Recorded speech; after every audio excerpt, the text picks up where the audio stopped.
guys taking the time. Yeah, we really appreciate you guys taking the time to come to the workshop to learn together.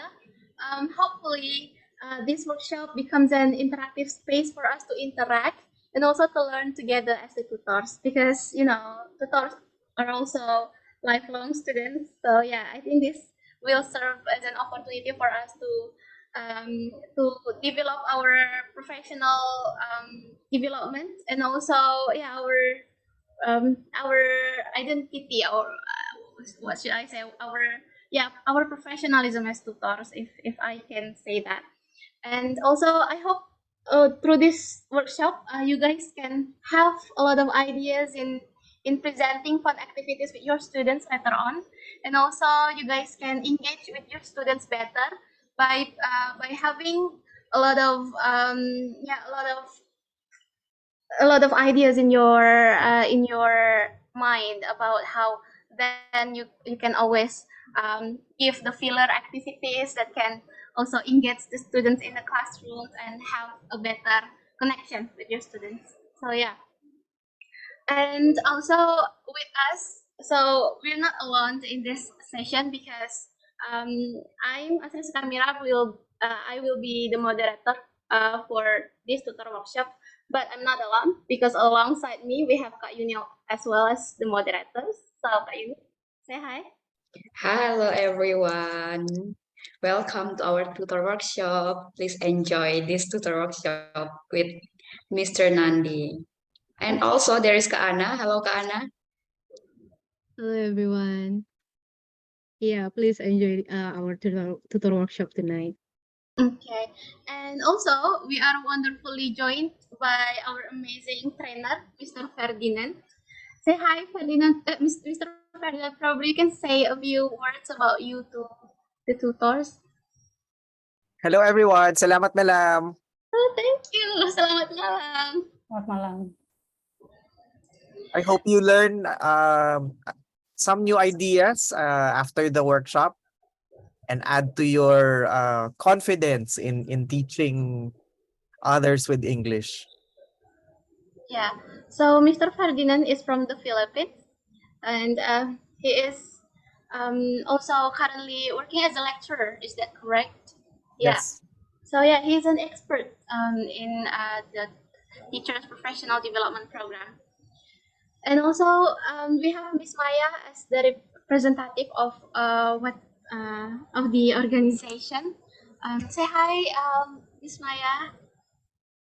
Hi, good evening, everyone. My name is Maya Rosales. I'm with Wadhwani Foundation, and we are partnering with the group sponsoring right now your training, because later on, after this, we would like to also offer more upscaling for you. But tonight, you're in good hands with Sir Ferdinand, and he's really an expert in this in the session that you're going to have. So just enjoy and relax. Yeah, yeah. So for your information, we are currently collaborating with Wadhwani Foundation, a non-profit organization from the Philippines. So it's such an honor to have the representative and the trainer to work alongside us to then give some trainings to the tutors right here. I hope that this collaboration becomes insightful and also meaningful for all of us right now. Yeah. And yeah, so I think I'm gonna give some rules regarding this workshop. Okay, I'm gonna set a screen. So we would like you we would like everyone in this session uh, remember the rules during the whole session from the beginning until the end. So the first one is attention. So I hope that everyone will participate well and has a full attention. So if you're currently in the double meeting, then that's okay. Go ahead. But we would like your participation during the discussion and also collaboration as well during the breakout room sessions. And also for the questions, yeah, I think Kak Ana will present about this. Kak Ana, go ahead. Okay, thank you, Gantri. So yeah, as for the rules of the game, for the question, if the tutors here, if you have any questions, concerns during the input session by our trainer, please type them in the chat box. But yeah, at the end of the session, we will have verbal question and answer. So if you want to talk with the trainer, you can do the verbal question and answer at the end of the session. And yeah, please go to the, okay. As for the participation, we encourage you to participate in this tutor workshop. So please keep your microphone on during the breakout room session and question and answer discussion. Everyone is welcome to share their insight here, and we'd love to hear from you. Yeah, so everyone, please feel free to turn on your mics, okay? Because it will become more lively discussion between all the tutors and also the trainer as well. Yeah, maybe if you guys want to turn on the camera as well, if it's possible. Yeah, please turn on your camera so we can see your beautiful and handsome faces tonight. Okay. And we also have Jamboard activity. So later on, we will have a breakout room session. So during the breakout room session, you will have facilitator to accompany you and distribute the link of the Jamboard that will give you a chance to collaborate with other tutors as your teammates and to create a good and creative lesson plan. Yeah. Okay. And the last one will be a group presentation. Yeah, last one will be group presentation. So after the Jamboard session, we will have group presentation. So each groups will present and reports their interactive lesson plan, and yeah, our trainer will give comment and inputs later on for your lesson plan. Yeah, so it will be a nice session because a lesson planning is kind of like a hard thing to do for the new tutors, especially about how to come up with the activities and also the learning objectives. So probably with Sir Nandi right here can help us in providing an interactive lesson plan that will be used for our classrooms later on. So yeah, so these are the rules for um, today's workshop. Okay, so yeah, thank you so much for anyone who has turned on your cam. And yeah, we have also some other tutors who can also join by turning on your cam and show your handsome and beautiful faces. But yeah, I think that's all about the rules. Now we come to the main session that is about the input session that will be presented by Sir Nandi. So, Sir Nandi, time is yours. All right. Thank you very much, Asri. Thank you also, Uni and Anna. Yeah. And let me begin by asking you a few questions. And I can feel that this is like my classroom because some students are um, quiet, but they are attentive. And I hope everyone is okay at the moment. Let me first,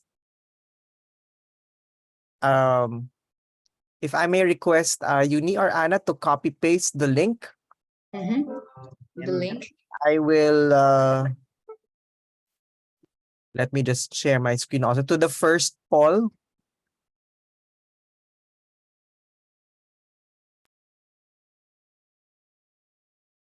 I hope you can see my poll, and this is already active. And this is completely anonymous. Let me just share the screen. Okay. So this is just asking everyone how you are feeling today or right this very moment. And it is completely there. We see someone who the answers so far are on the rightmost, which is good. At least we know that a lot of you are smiling. Some are so-so in the middle, but that's fine. And this is a good exercise to ask everyone in the class how you are at the moment. Being mindful is important because you don't know how everyone is feeling as you start. Of course, some students are more excited. Some perhaps have just gone through something, and it's good for you to know how the general feeling is. So that's the purpose of this first question. Let me now switch to the other question. And I'll activate the next one. And I hope okay, so I'm now activating the next question. Again, this is completely anonymized, so you don't have to identify yourself. But I would just want to have an idea how you would describe yourself in one word. And this is also a good way of getting to know your students' self-identity. Okay, so there you go. It's a very positive word, beautiful. And you can raise your hand if you're the one who typed in this answer. I'm sure some will serious, okay. There you go. We see a lot of very positive words. Grateful, serious, fabulous, unique. Okay. So just keep your answers coming. Overthinker, sleepy. So it's either a way to describe yourself in how you are or what you do or what you're feeling. Or somebody's feeling a headache. Anyway, all right. So let's move on to the third question. Let me switch to the third and final, and just keep your answers coming. So let me now switch to the third question. And this now will require you to respond in a full sentence.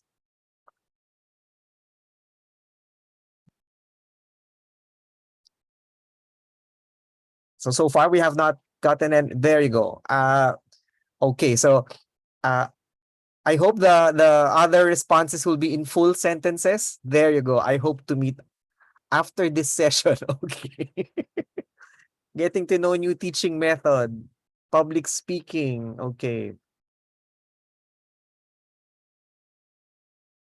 Of course, our time is limited, but I hope that you get a lot of new ideas or a lot of ideas that you already know but have not tried out. Maintaining the motivation during the period. Okay, confidence. Teach interactively. Communicate better with students or just with everyone else. I can learn teaching method well. Okay. To design a lesson plan and become more confident in engaging with the students in an effective manner. Well, that's a very complete sentence. That's good. Okay. There you go. We still have some answers. Know how to get the students' attention, which is always a challenge.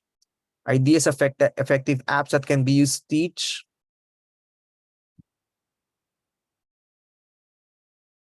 So I don't know if we're still anyway. So just keep. I will leave this last survey open and activated. Let me now switch to my and begin with the more serious part of the presentation. Hold on. Let me time myself so I do not go beyond beyond the time. And that's normally the challenge also for teachers. Going overboard the time. So let me begin. Wait, allow me to.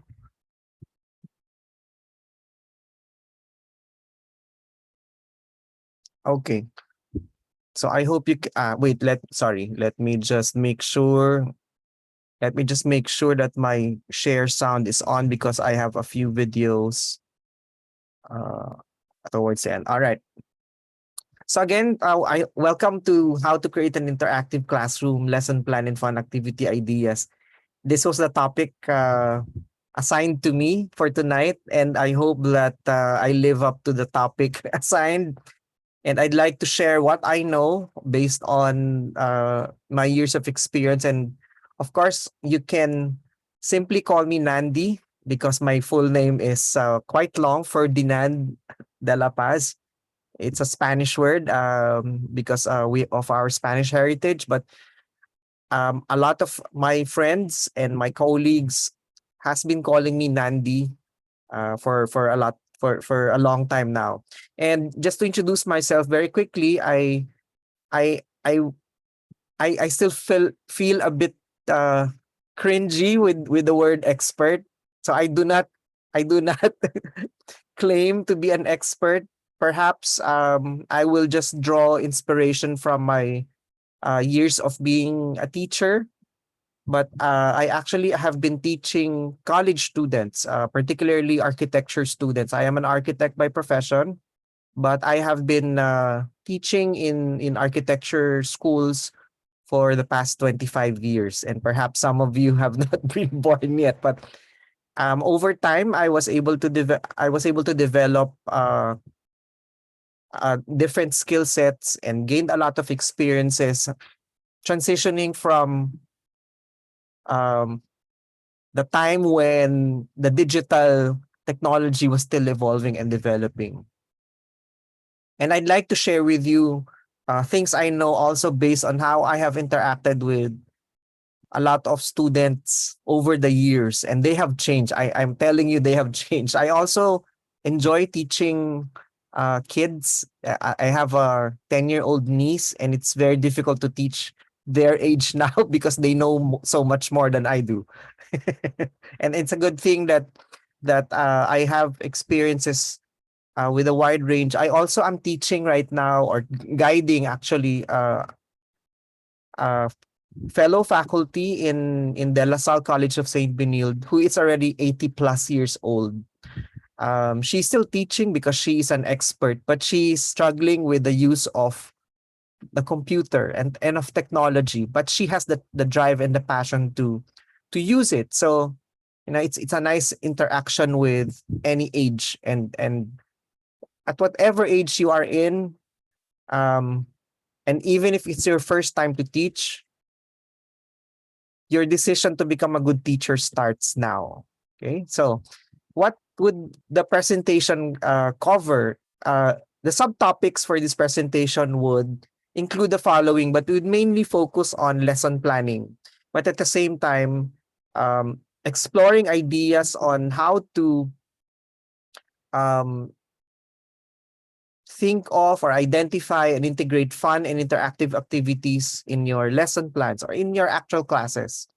And I also included towards the end an approach that may be useful for you when it comes to teaching English, the LSRW, which if you have seen the module notes, you will see more details about it. But we will watch a video later about this. And this is basically just introducing a possible way of planning your lessons depending on the target skills. Our Jamboard activity later will challenge you into thinking of the lesson plan components, focusing on each or all of these learning abilities in the English language. And along the way, I hope to share some tips and strategies on how to sustain student engagement. Um, I'm sure that you are all passionate about teaching and you know already English, and the reason why you want to tutor is because you want to share what you know in the English language. But perhaps the more challenging aspect for you is keeping your students engaged, or keeping them, or knowing if they're there, or making sure that they are um, following or learning along the way. And hopefully you can get some ideas on what to do now that you are about to start your journey. Okay, so I am sharing this Chinese proverb just to set the tone to learn a language is to have one more window from which to look at the world. And um, I have watched some of the previous batches, uh, the workshops of the previous batches, and I remember uh, one one word that was raised by one of the tutors, and this is with regard to motivation. And the facilitator, I think it was Monica who conducted that one. The facilitator clarified that motivation comes in two forms: the the extrinsic and the intrinsic. And the intrinsic motivation, of course, is something very individual. So whatever you do, however good you are in what you're doing, your student has to realize that, and and and it is very natural to them if they are intrinsically motivated, if they really want to learn, then engagement will not be as difficult. But if they really if they're not in the moment, if they are not ready at the time of your class, then that would be the challenge. And hopefully, by introducing new ideas, you can change their mindset while they are in your class. Of course, they are learning not only while they are in your class. In fact, they might be learning more about your lesson outside their class, and that's something also to think about. So let's go to the basics of what a lesson plan is. I don't know, and perhaps we can have a show of hands by raising your hands by clicking the emoticons in Zoom. Who among you have actually done or created, for those who have already taught in the past, who among you have tried creating a lesson plan? And perhaps we can ask you to give us a reaction button, whether it's a heart, it's a thumbs up, it's a thumbs down. But for the majority, perhaps you have not created a lesson plan. I actually would always think of a lesson plan as something that those teaching in primary school and high school, at least here in the Philippines, the lesson plan is the best friend of any teacher. And aside from the fact that they are required, the principal would always check their lesson plans. As far as my experience is concerned, in college, we're not very strict with lesson planning, but we have our own uh, course plans, as we call them. So they're basically the same, or a topic plan, or whatever you want to call it. The important thing is you know what it is. So why is it important? What are its key components, and when do you need it, and how do you create one? When do you find it useful? So it's a very basic tool. It's a very basic document, but it's a very powerful document for you to prepare. And let me just give you an advance warning, but don't be afraid. It's a good warning. With a lesson plan, you would be more confident in your teaching because you are guided. There's something that guides you. You have a roadmap to follow, and you have a learning. It could also be a learning compass to direct you, not literally to the north, east, southwest, but to direct you to the right direction, and to lead you to the different stops that you need to make along the way. So you may give it a name as you wish, but what it basically is it's a very helpful tool. And why is it important? At least for two reasons. One is it clarifies the purpose and intention of the lesson. It provides the structure and direction of its delivery to your learners. If you think that the lesson plan is something that is confidential and you should not show to your students, then you might want to rethink that. A lesson plan, in fact, is something that would guide both you as you teach and deliver, and your students would also be well informed and know what to expect during the class if they know your plan, for at least for the session. And it's something that, of course, you prepare every time. So it's not just a singular thing that you do. Lesson planning would, of course, involve or would entail a lot of time and effort, and it's something you also need to prepare for. Um, so you have to be ready. Teaching is not just showing up in front of the camera, especially in an online setting. So like if you imagine yourself to be a TV personality, you do a lot of preparations beforehand, before showing up, before looking good and looking beautiful, or before being able to speak and sing well or dance. You have to prepare and make a lot of adjustments.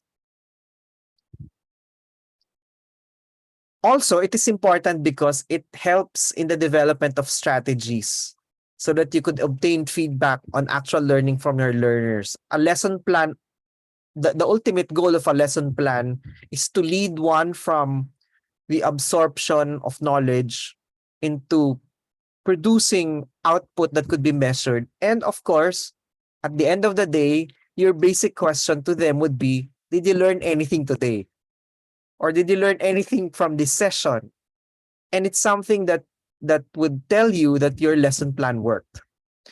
And more importantly, of course, if they tell you, and I hope they're not lying when they tell you that they learned something, when they tell you that they learned something, you would have evidence, or you would have signs, and they would validate it in some way for you to also report to others, especially if you are supposed to submit a report after, if your students learn.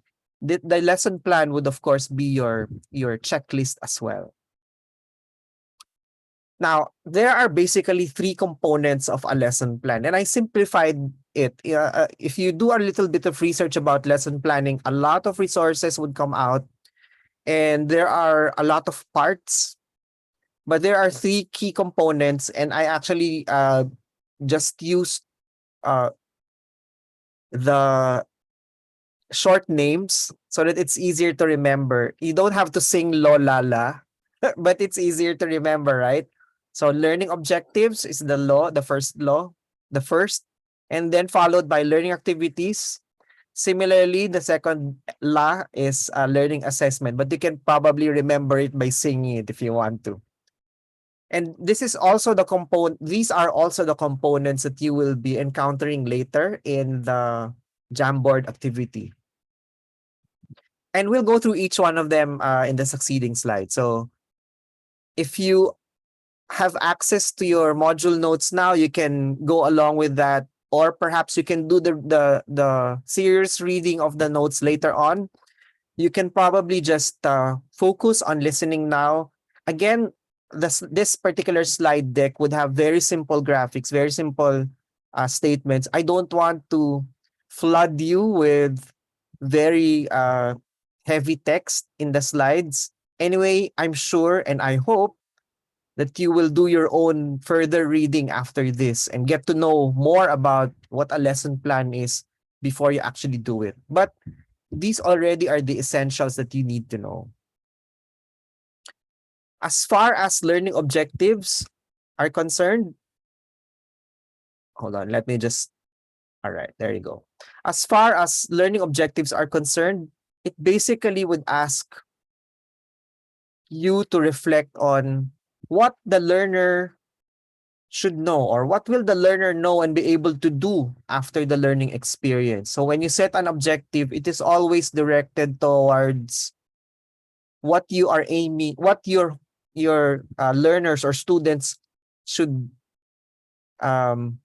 achieve at the end of the lesson. So you set that for them. Of course, you have your own objectives as a teacher, but it's always better to be guided by this question: what your students need to know, or what you want them to know and be able to do. Now, the objectives, of course, may come in different forms. This is again also in your module notes, so you can, you can do a second reading or even a third reading later on for each one. But I'll just go through them in passing, just for you to have a better idea what an objective is. If it's your first time to formulate an objective, I would suggest that you make it simple. You make it very straightforward, something that is not too highfalutin, as we call it. You just use simple words so that even your students will understand the objective that you have set for them. So clarity, or making clear statements, or making clear instructions, and that's always the challenge. Sometimes you have a very good intention, but you, as a teacher, I have experienced that in the past, where I want them to achieve so much, but I'm not able to communicate what I want them to achieve, and so they get confused, and so everything else fails because they do not get what I want, what I mean by through the objective alone. It is also very crucial that the learning objective or the goals are important. Some goals may be not too important. So when you set a learning objective, it has to be aligned or very directly related with the whole course or the whole subject. And when you set a learning objective, you have to also make sure that it can be achieved, because if it's not achievable, you cannot see evidence, it cannot be accomplished within the given time, then it might be a very impossible objective, or it might be too ambitious. Again, it has to be measurable, it has to be fair and equitable, which means it has to be doable by everyone. And you have to consider now who your students is, knowing your student profile, knowing where your students are coming from, what abilities they have, and what limitations they have, because your objective may be achieved by some or by many, but even if there's just one who cannot achieve it for a reason, it might be unfair. So we're now also being very inclusive in a way with your lesson planning. And of course, it's obvious that it has to be linked to the course, which means you have to review the syllabus or your course curriculum very clearly, so that you're always guided by and limited by the boundary set by your course. Because I know how excited you may be in teaching a subject or English, for example, but you have to be able to work within a manageable scope. Now let's go to learning activities. Again, if you have any question, you can type in the chat box. I am checking once in a while if there is a question popping up, and perhaps Asri and Uni and Anna can also feel free to interrupt me if there's a question that you feel may be answered now or we can address later. All right, so learning activities, the second biggest challenge in a lesson plan would be learning activities, and this I would say is the opportunity where more fun could be experienced, or more the effect of your lesson plan would be felt, because this is where they do things. This is where you interact with your students. These activities are crucial in setting the general tone of your session. So whether your class is for 30 minutes, for 1 hour, the activities that you will line up will of course determine whether you are navigating or whether you are achieving your targets for that particular session as indicated in the lesson plan. Now, the type of activities should engage the type of activities that learners should engage in to achieve the learning objectives would of course come in a lot of forms. And later in the Jamboard activity, you'll be doing your part in contributing what you know, what activities you are aware of. And through the sharing later on, perhaps you can discover other activities that you never thought could be used in a classroom setting. So some guide questions in identifying learning activities would be, what activity do you think you can do to explain the topic? And you can also be guided by the question, what activity can you do to illustrate the topic in a different way? Perhaps you have been doing, if you have been teaching already, you're probably doing the same activity over and over. And you yourself, perhaps you may be getting bored already because you are not experimenting or trying new activities. And this will give you the opportunity to check whether all the topics are appropriate, or that particular activity is appropriate for all topics. We know that some topics work better or could be delivered better through a particular way. Again, the challenge is how can you engage students in the topic through your activities? And knowing that the different topics would have different interest level. Some students may be naturally interested in one topic but not in another topic. So you have to consider that also in identifying the activity. So it's always a match between the topic, the students' background perhaps, and by knowing their backgrounds, you can use that in thinking of relevant or real life examples or situations which would lead you to identifying creative activities or new kinds of activities. Like, for example, we never thought in teaching that having students to do a TikTok video could be an output in class. That's something that we never thought would happen if I were to look back 10 years ago or 5 years ago. But now it's something we welcome, because as long as the students achieve the goal or the objective of learning a topic through that, then there's nothing wrong with using that as an activity. Also, of course, what activities will help students understand the topic better, okay? And not just understand it better, but master it perhaps, and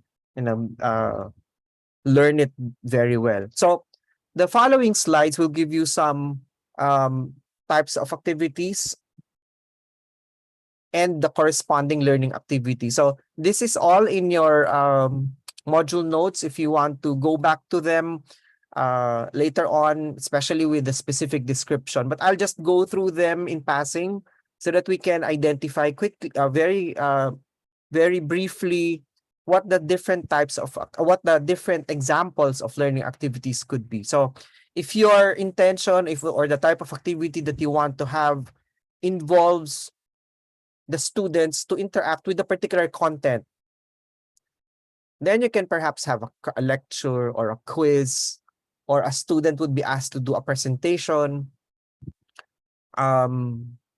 Of course, lecture method is a very traditional technique, but studies have proven that it is one of the least effective, especially nowadays. So we don't do much lectures anymore. At least from the school I'm coming from, we do not use that method because we know it's not as effective as other more interesting activities. When you do lecture, except for tonight, except for this workshop, it is necessary. But when you do a lecture, normally you keep it short, because you would want the students to have more time for them to react to you. Or what we do normally is, if we are to give a lecture, we just give it to them in advance and let them read it, so that when we meet in class, especially in an online setting, they wouldn't want to watch a long, boring lecture online.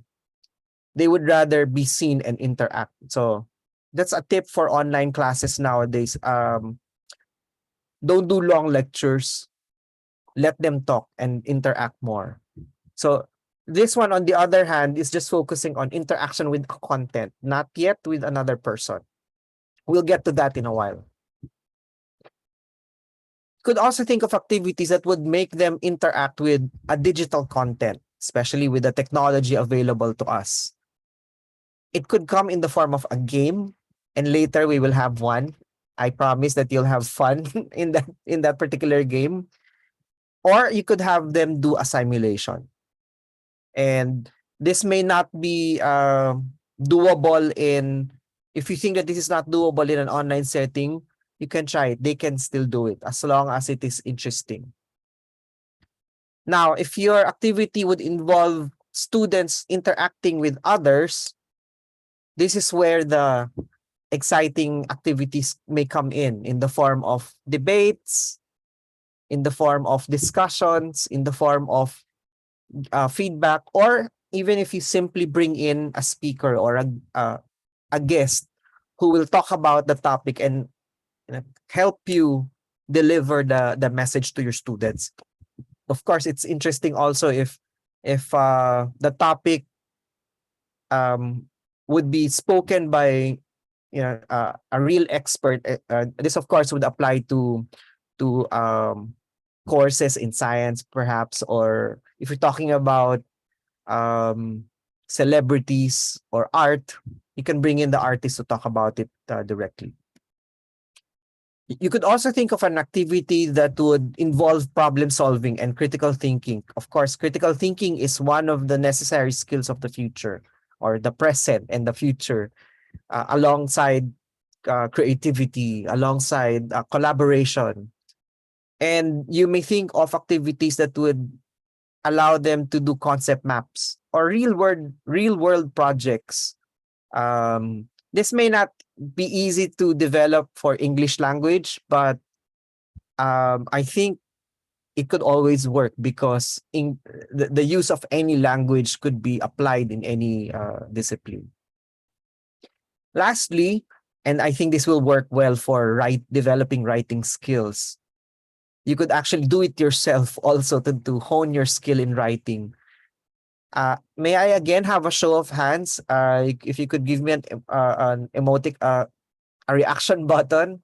If any one of you have tried or is doing a journal, or at least have done it sometime in your childhood, perhaps a daily journal or just a writing activity that requires you to regularly write using your hand or regularly write using your computer.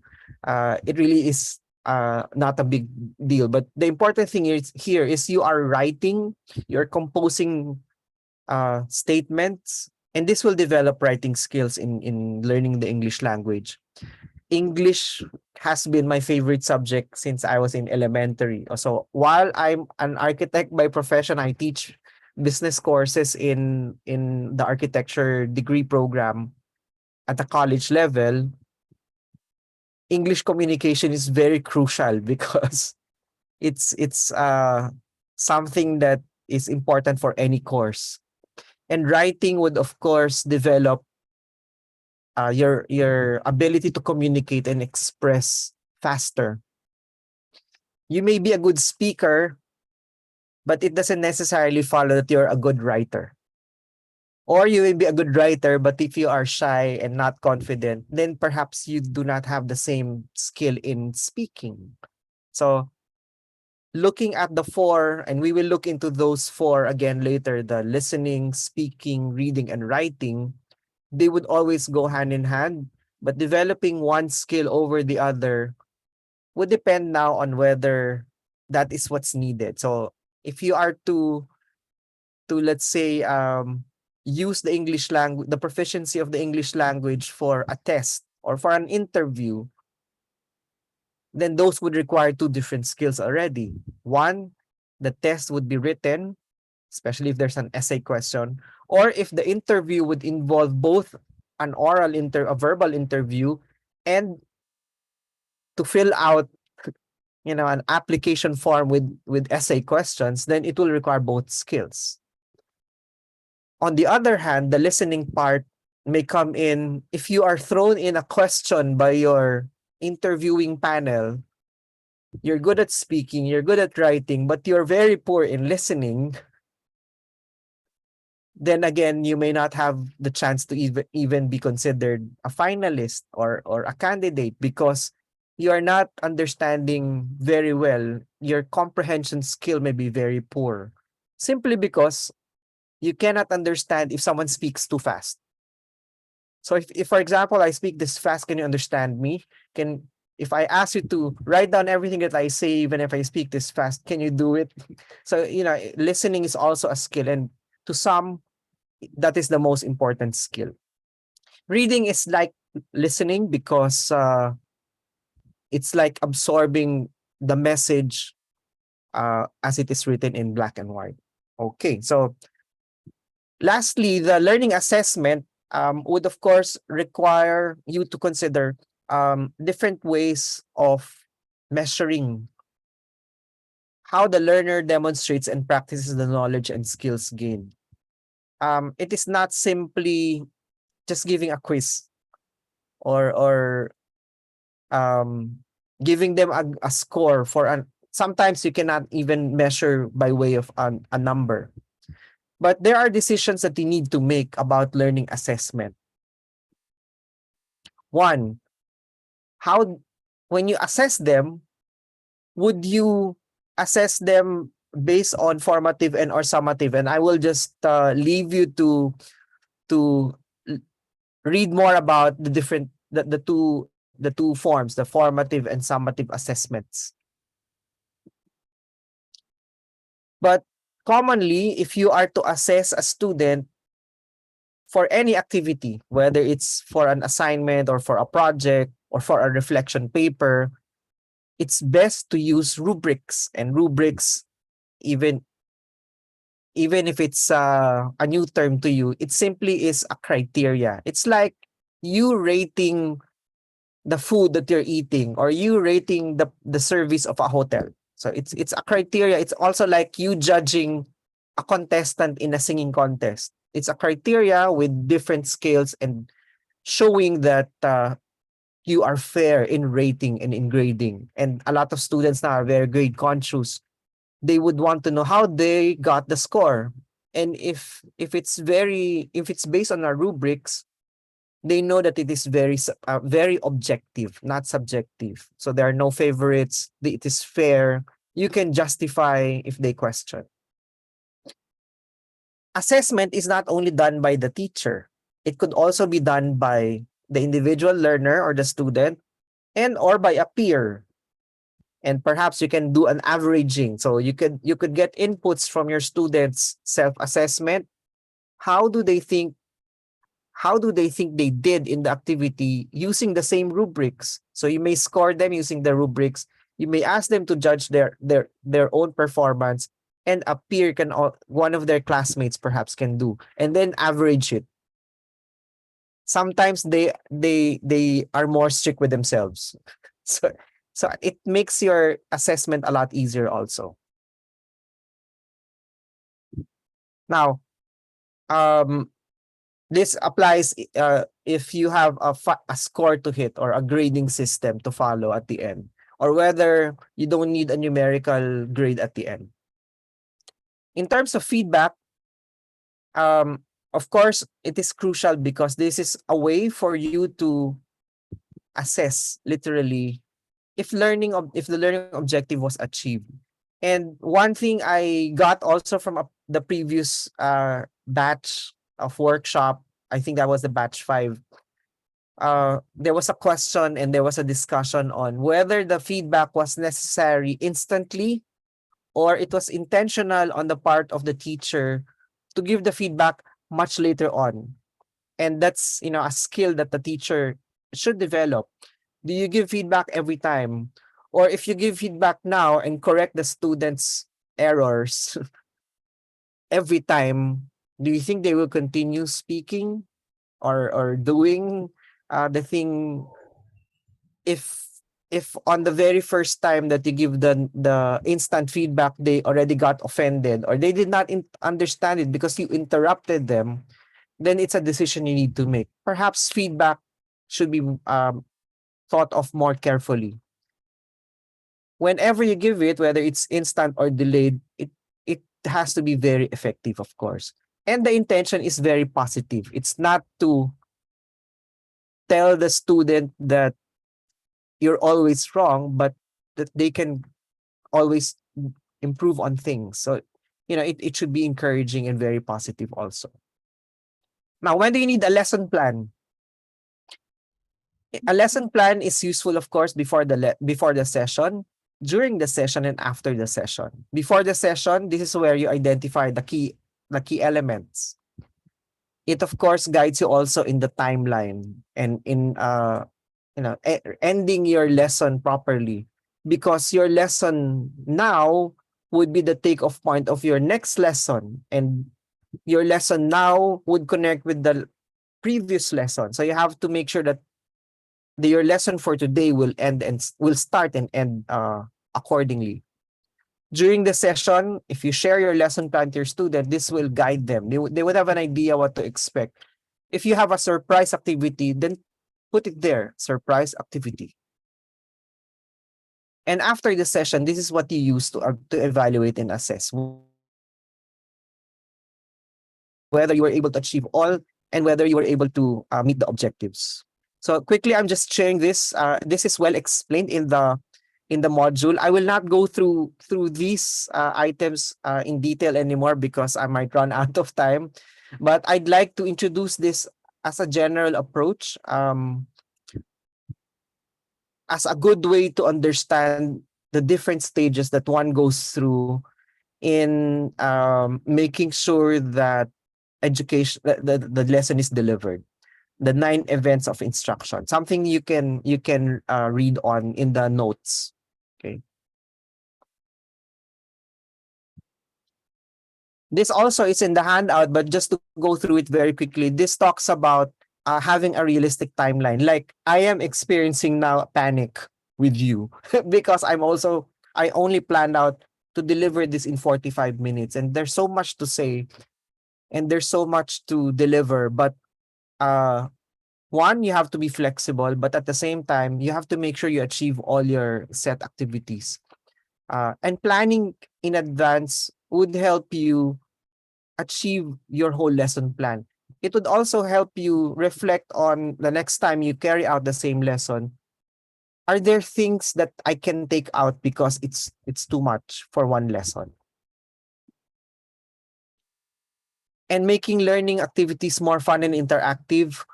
I am just giving here a few examples, whether it's a game, it's a puzzle, or a creation of an output, or creation of a race.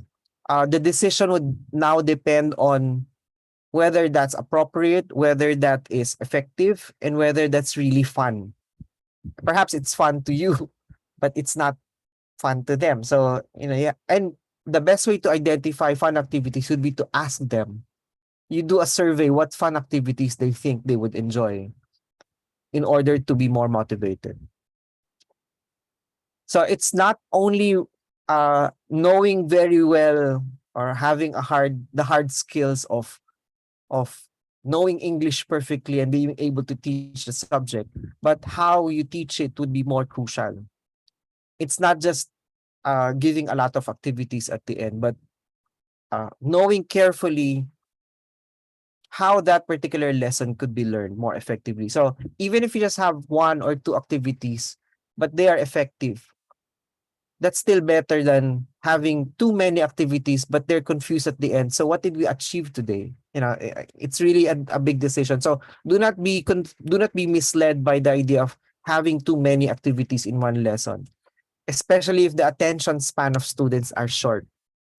So it has changed over time. So this is in your handout in detail, but just to go through some strategies on teaching English creatively, essential ideas on teaching English creatively. One is, of course, teach through play. Gamifying your lesson would assure you of having an interesting class. But do not just play a game all the time. Of course, a game may be something to engage them or to lure them or to attract them into taking a deeper dive into the topic. But it is also very effective in keeping them engaged.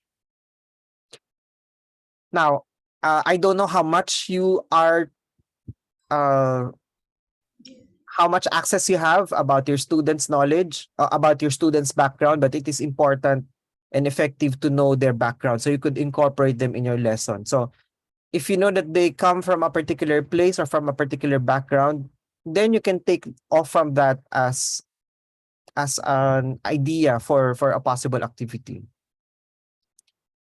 And again, nothing beats celebrating wins or successes. If your student shows a lot of improvement, then recognize them. That might in fact boost them so much more than if they know that their improvement was recognized. Even if you don't play a game with them, but every time they do great outputs or even small improvements, that's fine for as long as you recognize them. Conducting classroom experiments would, of course, depend on whether you are that adventurous. And encourage reflective thinking. And this is, again, this may be applicable when you ask them to apply writing skills or develop writing skills. Along the way, they would also need to read and listen, not necessarily speaking, but writing would be developed clearly when you encourage reflective thinking. Well, of course, when they speak, they also need to think prior. So that's also developed. And foster or forge connections between students. You may not realize it, but their classmates would help them develop learning further and encourage them further. So this is a suggested way of learning English and any language for that matter, or any skill for that matter, through these four abilities. And perhaps very quickly, I just like to share this video to better explain it. This is just going to take about 3 minutes.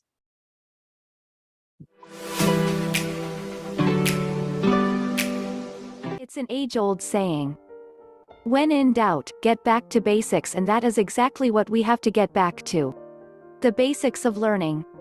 The four abilities of learning are a group of four capabilities that enable a person to grasp, follow, know and understand the expected subject or topic. LSRW way of learning abilities are listening, speaking, reading, and writing. With regards to acquiring the learning abilities, LSRW way of learning skills are regularly gained by listening first, followed by speaking, reading and writing. Hence, these abilities are frequently called LSRW way of learning. Teaching in this manner will guarantee focus around all these four abilities and provides a stage to the students to sharpen their capability to learn more effectively. A perfect curriculum for learning would include content for all the previously mentioned four abilities. However, it is seen that most of the times the reading and writing skills are given more significance over the previous two abilities. In reality, in the process of learning, listening and speaking should take precedence over reading and writing.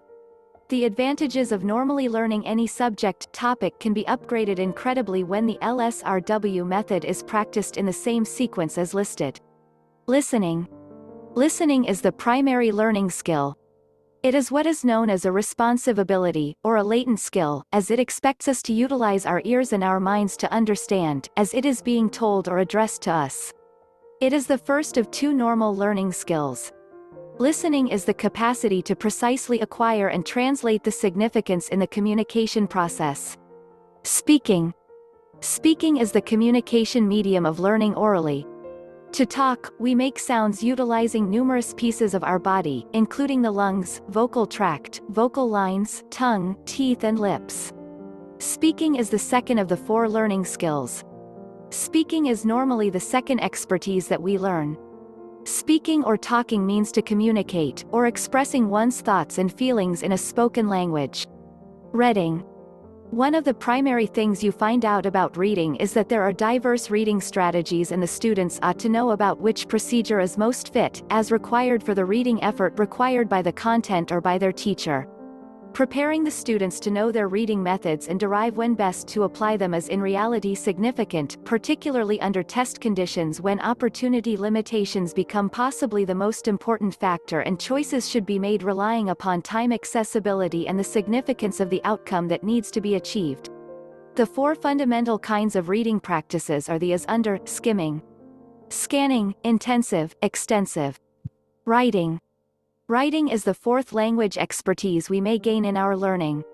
Similarly as with speaking, it is a gainful, or dynamic expertise, as it expects us to utilize our hands and our minds to deliver the composed message, idea, thought, or information that we would have spoken otherwise.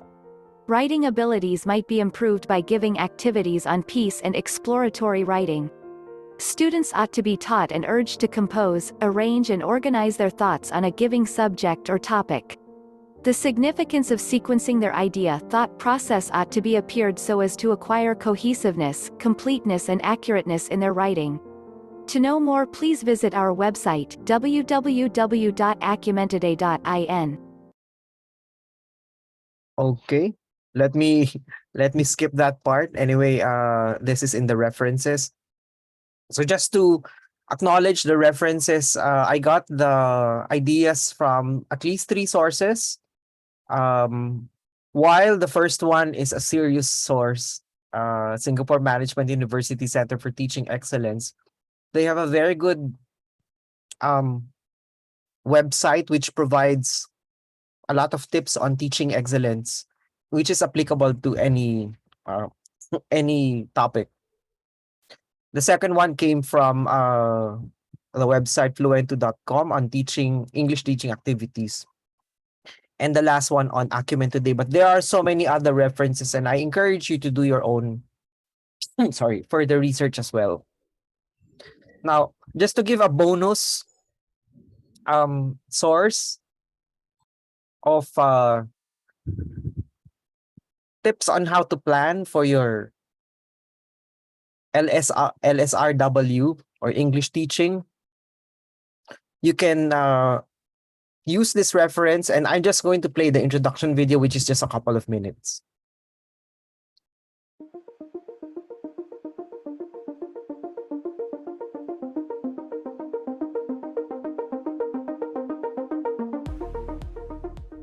Hello, my name's Rachel Roberts. I'm a teacher, teacher trainer and materials writer.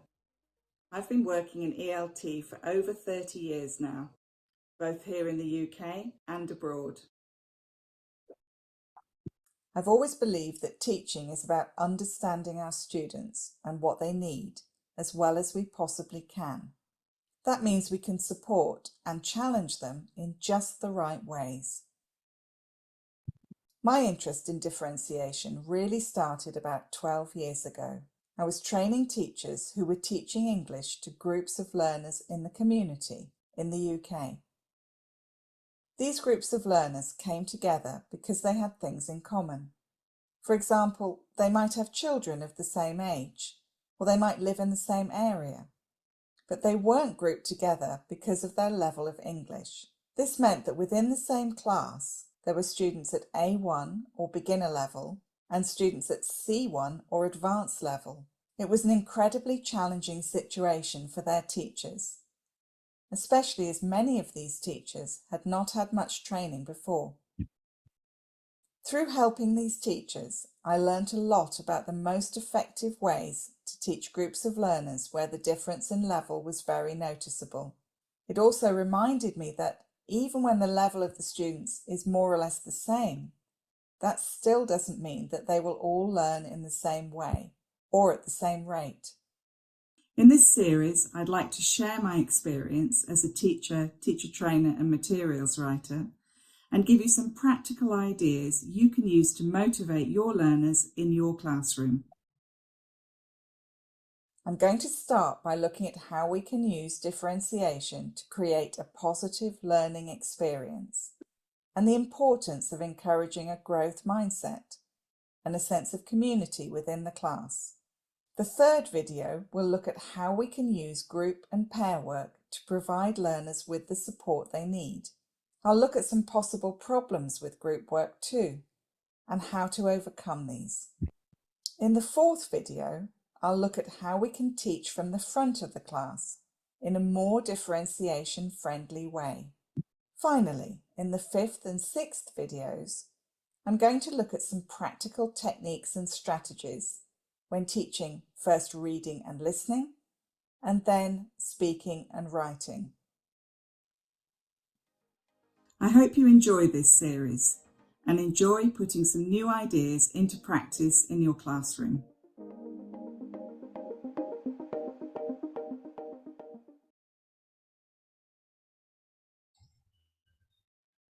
All right, so I hope you check that out as well as additional reference.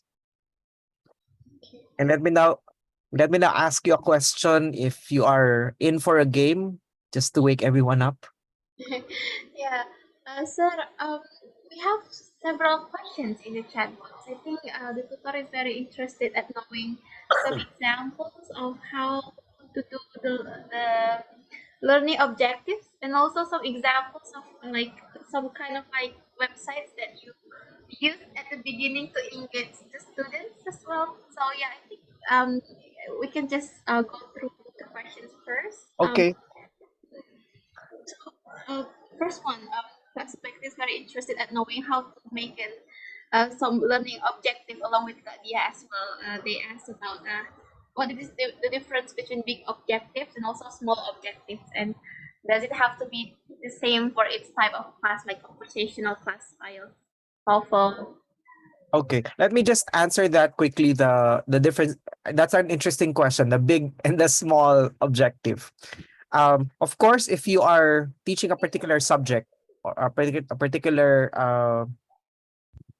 uh, course within the whole curriculum, you would have a course aim or a general or a big aim. But when you break it down into small achievable objectives, very specific to the topic. So for example, let's go to the English as the main course, but one particular topic that I could think of would be grammatical rules or rules of grammar. And you can further break that down if your outline will break it down for you. Like for example, if you have a specific topic focusing on verbs or nouns, then your objective would be very specific as well as aligned to the particular topic. So the objective would have to be very um micro so that it's easier to achieve. Also, you don't have to set too many objectives. If you notice, I put their objectives because it made, well, commonly you give about 2 to 3, not just one. Because it's impossible for you to just set one objective for a particular lesson. It will waste it. And keeping it to a small number of very specific micro objectives would be achievable within a session. It would again depend also on how much time you have for that topic. So now you have to really break down the lesson planning into a chunk. If let's say you are supposed to deliver that in just 30 minutes, then make something achievable in 30 minutes. Set something that is achievable in 30 minutes. And I think you would always have to refer to the curriculum or to the syllabus as we use it, as we use the term. I hope I answered that question. Yeah, that's a very good answer, sir. Yeah. That's probably you could give a demonstration on how you make the learning objective. And yeah, Yes. everyone, please stay put because Sir Nandi will do a demonstration on making a Yes. lesson plan. Later, I will when we introduce before we go into the Jamboard session, the Jamboard activity, I will uh, orient you on the activity itself and give you an actual demonstration there so that it's easier for you to follow or it's easier for you to do your own responses when you formulate your objectives, when you identify your activities. So I'll do the demonstration there if that's okay. Yeah. Okay. Yes. So before we go into that, we just have some time for a transition activity, and I asked earlier if you want to play a game, and now I hope to see a reaction button if you're ready to play this is just a very quick game, and this is about grammar. So I see 2 thumbs up. How about the others? Okay. So I hope you're okay to play a game. The topic is grammar. So this is a good refresher for you, but at the same time you could use this for your classes if you are to check on their skill level after you have taught them the lesson. So it's a good way to measure past lessons by way of a game without them knowing they are improving because they're able to answer. So let's play a game. Let me just prepare my screen, share it, and then so you can access it. Hold on.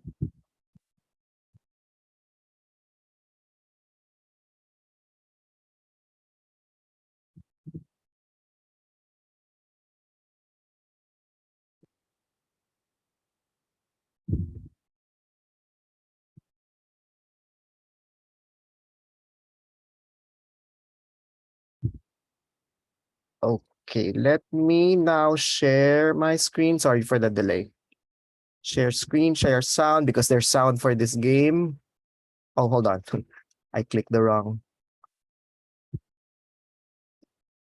Okay.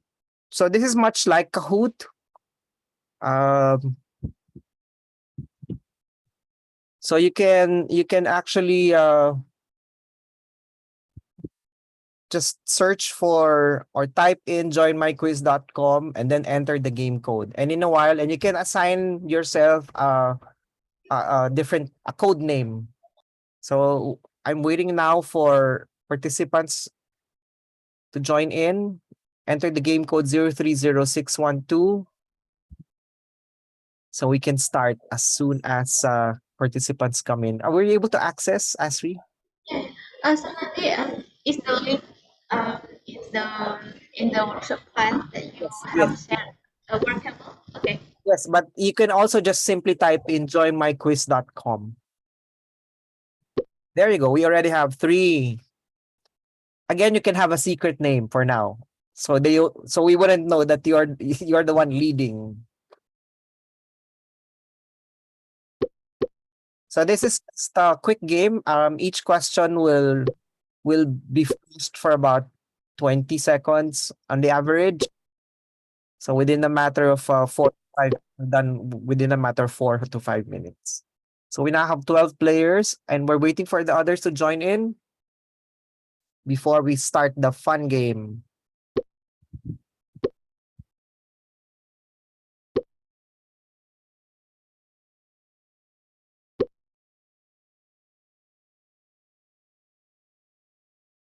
Are we still waiting for others?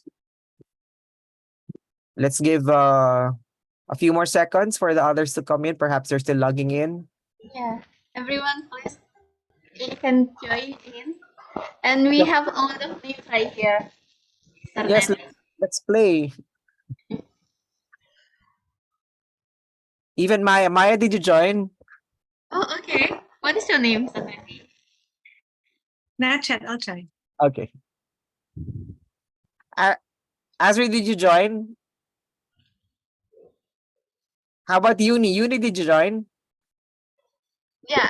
Okay. Because I see some secret code, so I don't know if A lot of weird names right there. that's fine because it's nice to have some mystery as to who's leading because the name is kind of different. So Kak Subekti cannot join. Yeah, Kak Subekti, probably you can go to the link that I have sent. yeah. Or you can search for joinmyquiz.com and it will allow you to enter a game code. Or you can click the link posted by Asri in the chat box.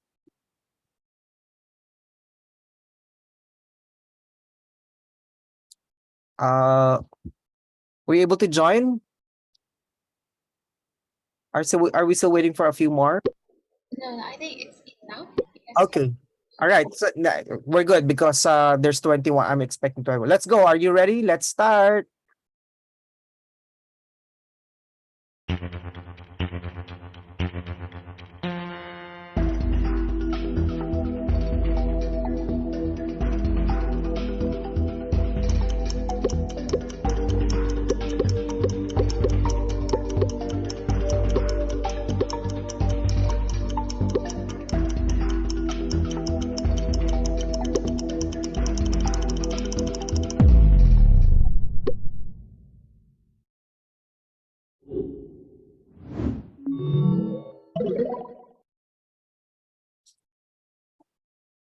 Okay, so far we have this result. Let's move on to the next question.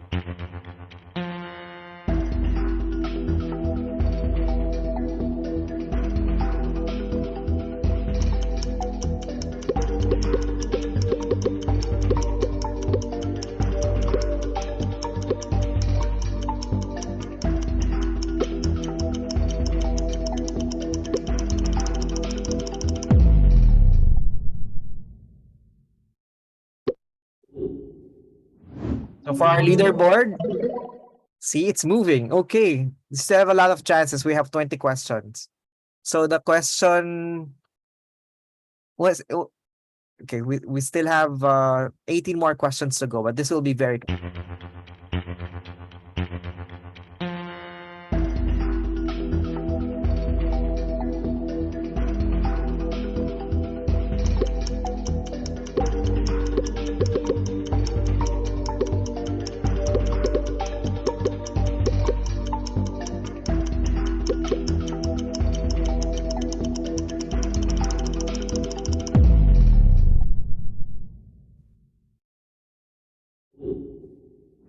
We'll see if the leaderboard moves. There, it's moving every time. Oh, beautiful is number 4. But we see that not everyone got the question correctly.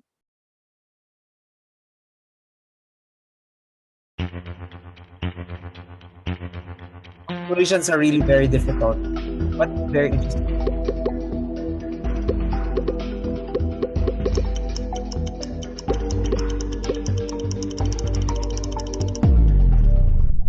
So this is a lot faster because it's an easier question. Supposed to be. I wonder who beautiful is.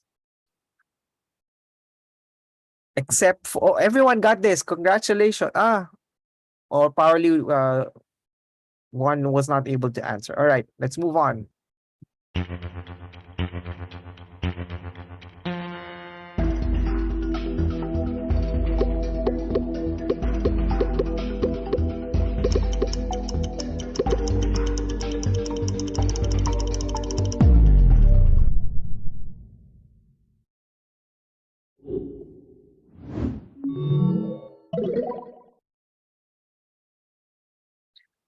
The leaderboard is changing every time. Okay. So a lot of you answered have, but the correct answer in fact is has because of the word every.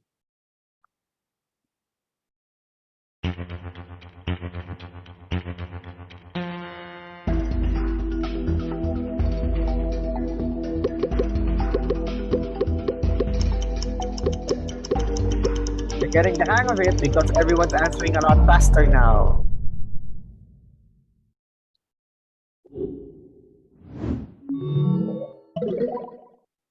Okay. It's number 3. I see the name okay. Again, we're divided, but the majority got more of you got the answer correctly because of the word neither.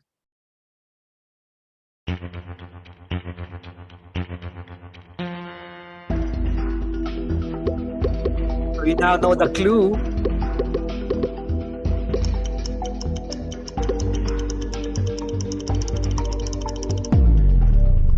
I hope everyone gets this correctly.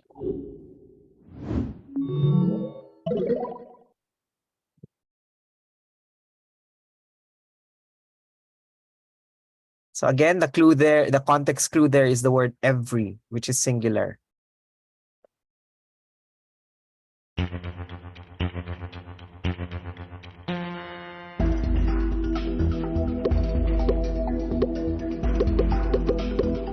Unfortunately, this is one set of rules we cannot escape: learning the English language.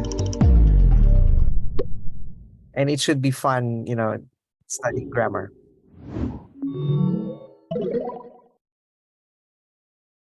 So we're almost halfway there. And the scores are improving for the whole class. Okay, let's move on.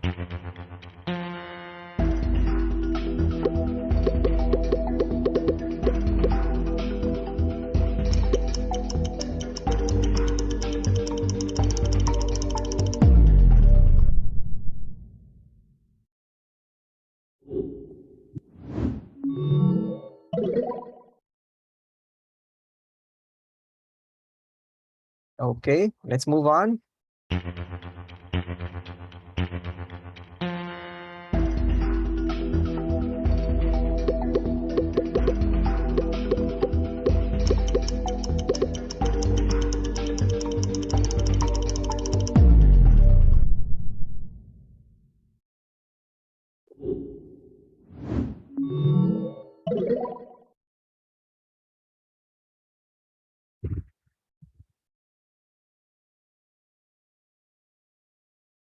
Quite tricky, huh? Okay, let's move on to the 11th question.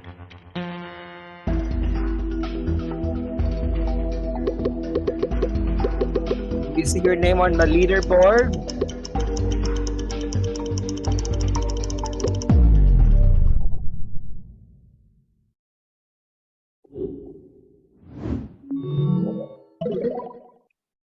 Now beautiful is on top. Okay.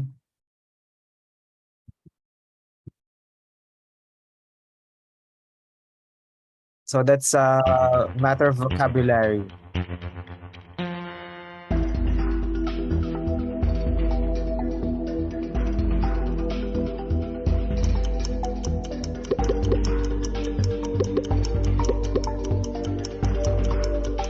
Now about parallelism in sentence writing.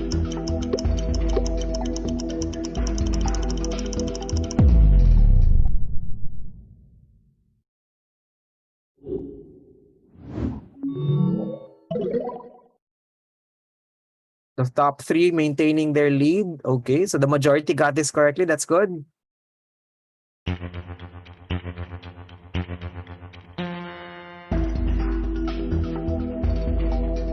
Same type of question.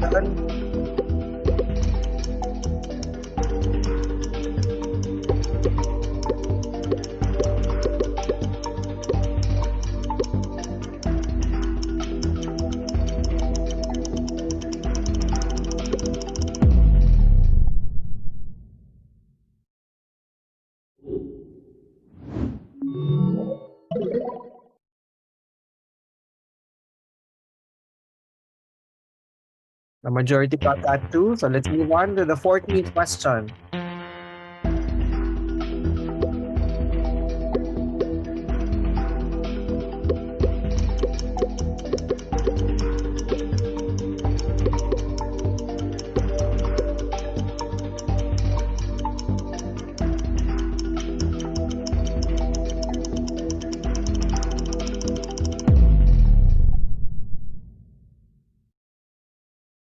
I hope more of you got this correctly.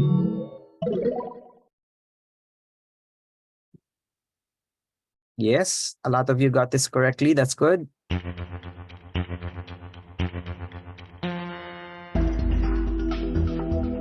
Now to our last 6 question.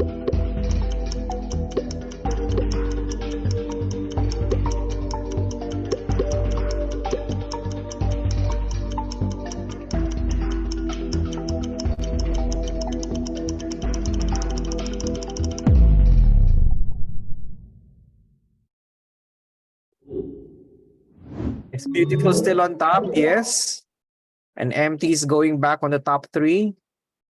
But you're divided in this question. So let's move on to the 16th question. You have still 5 chances to catch up.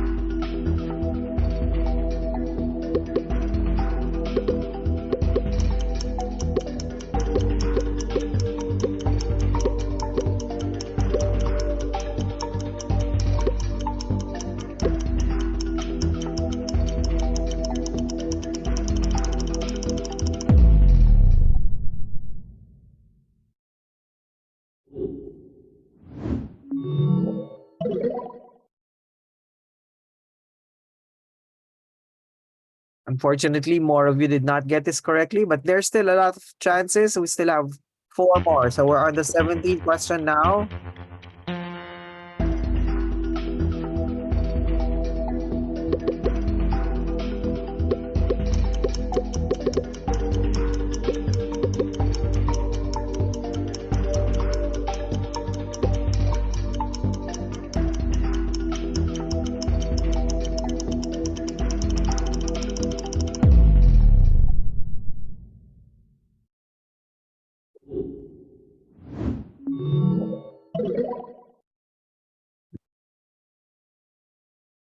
Okay. Last 3 questions. That's up. Still have a chance. And use a punctuation mark.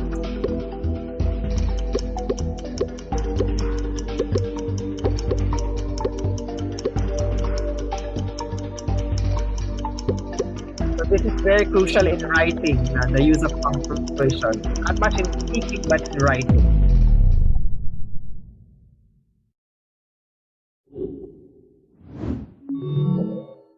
Maintaining the lead of the top 5. There, a lot of you got this correctly. And it's just a very simple, it may be a simple thing, knowing where the comma should be. But again, it's crucial in writing. But last 2 questions. This time, the use of semicolon.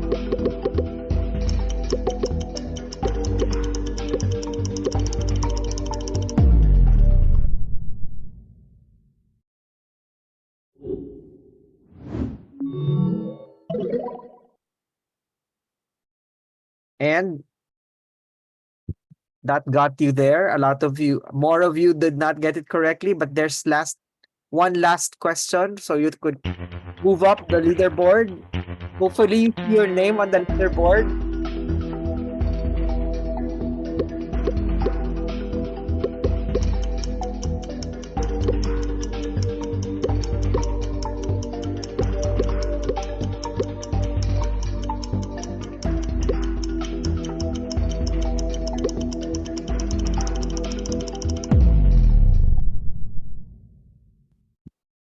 And after this, we will see the top 3. Okay.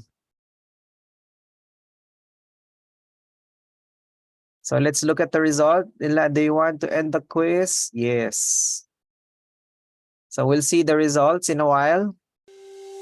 Can we identify who these are in third place? MT, can you show yourself perhaps or identify who is MT? I think Miss Maya. Is it? No, that's not Oh. me. Actually, you see here also the results of the whole group. So it's a good, it's a good tool if you are to look also at which questions are, were answered correctly. In some cases, the problem is not on the students, but on the way the question perhaps was created. So unless it's a really difficult question, but so we have MT, we have Rahila and Beautiful. And I don't know who Beautiful is. And it's probably the same person who typed in feeling beautiful earlier or who described herself as beautiful. So congratulations to our winners. Yay. Hey, let's celebrate that. I hope you had fun even with that quick game. And you may, you don't really have to create all of those things from scratch. I just actually borrowed an existing quiz shared by another, and it's normally it's very similar to Kahoot. It's a publicly shared platform, and you can edit or use existing quizzes by others. And it's a different way of reinforcing a particular topic. Without you knowing, you actually was forced to recall those lessons, even the punctuation. So let's now move on. I hope everyone is still okay if we just continue and push through with it.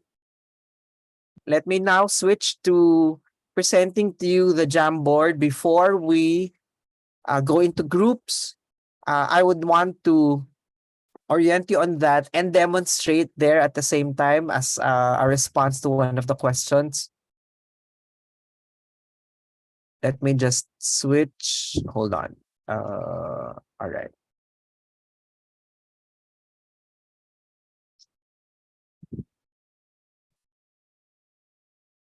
So I would like to introduce to you quickly the Jamboard activity. I'm using the master copy for the facilitator so that I do not touch your own Jamboards.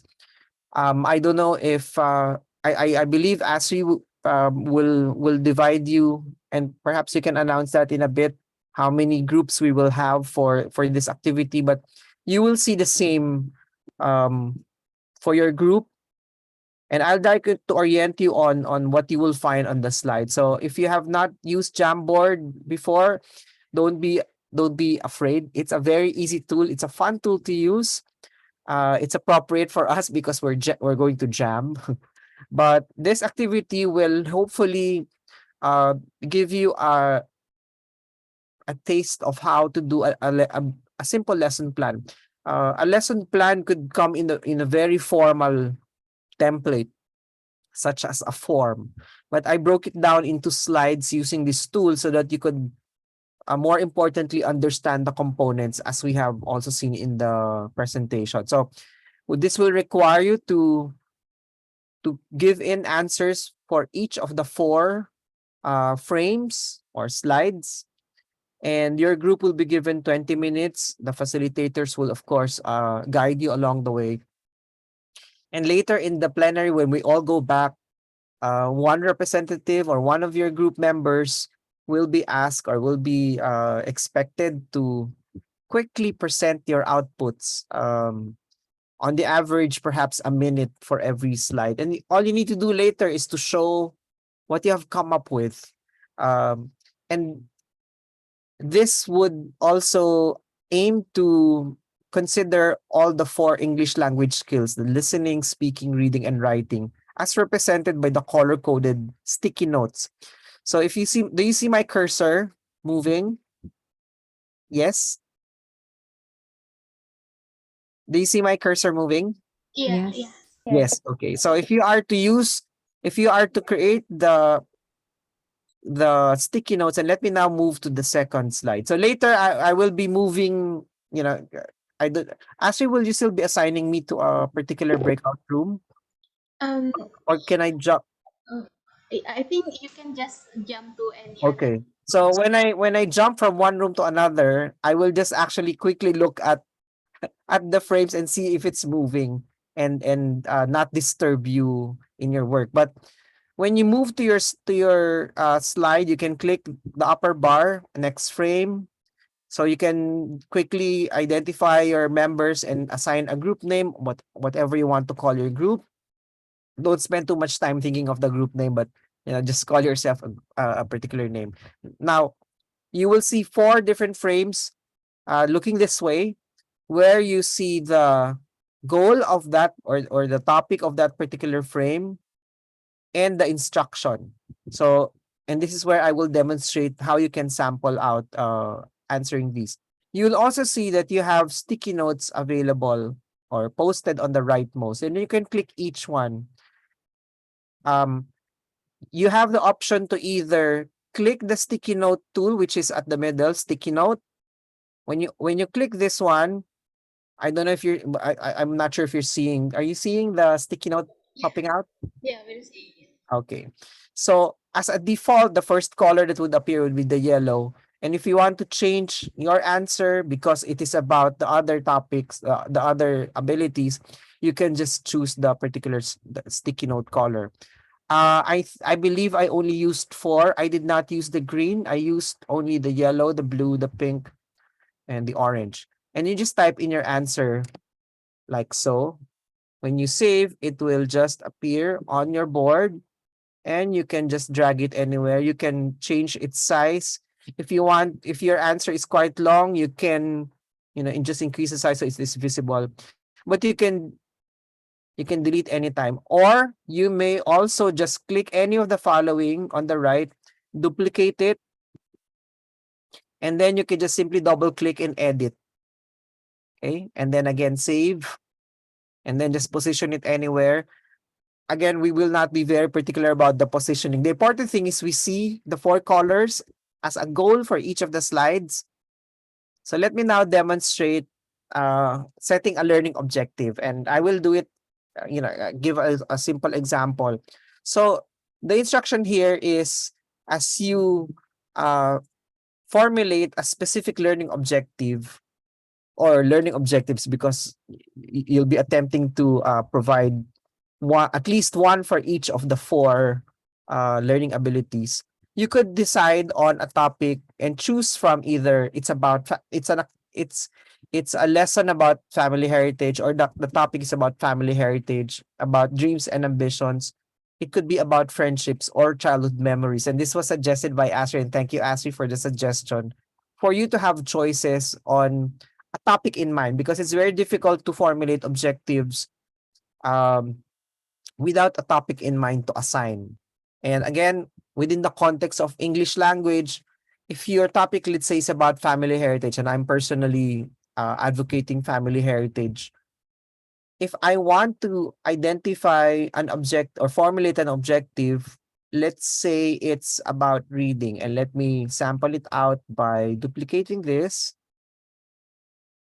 And I choose the pink because it's about a reading skill or the reading ability. I want to set an objective that would aim to develop that or to focus on that. And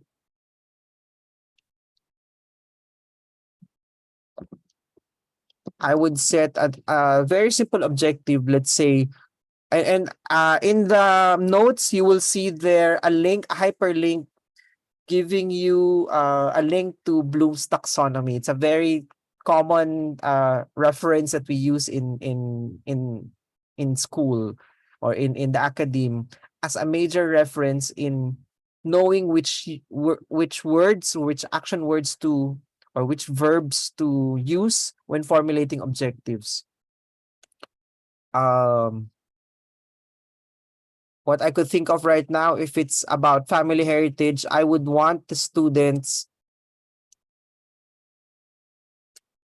to explore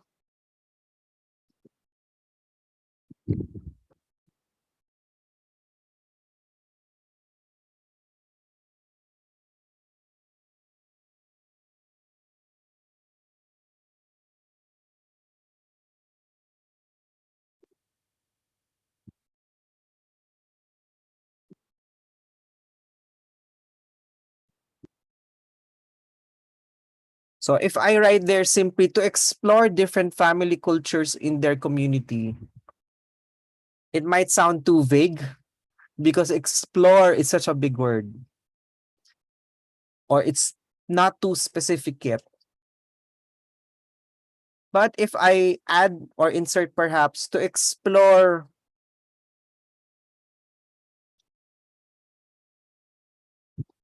stories about different family cultures in their community, it is a little bit more specific, but perhaps it's still a bit vague because what do you mean about explore stories?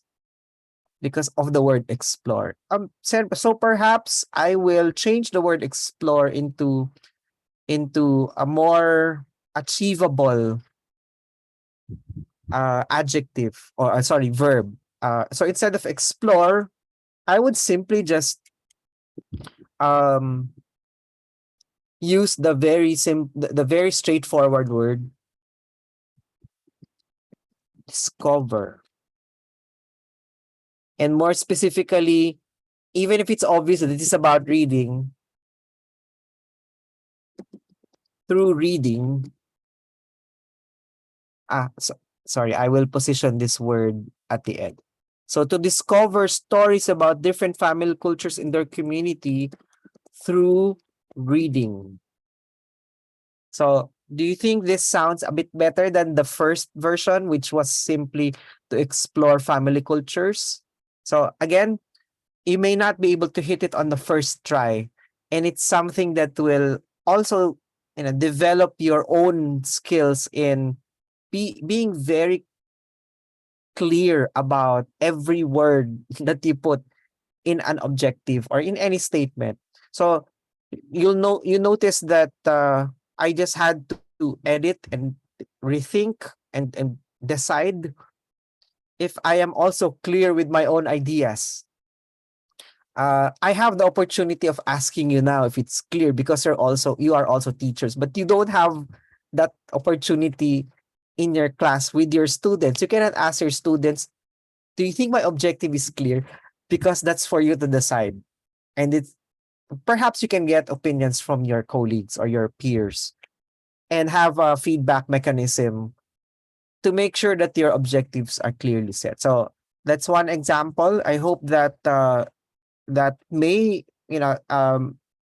serve as an example. Again, I just used one verb, discover.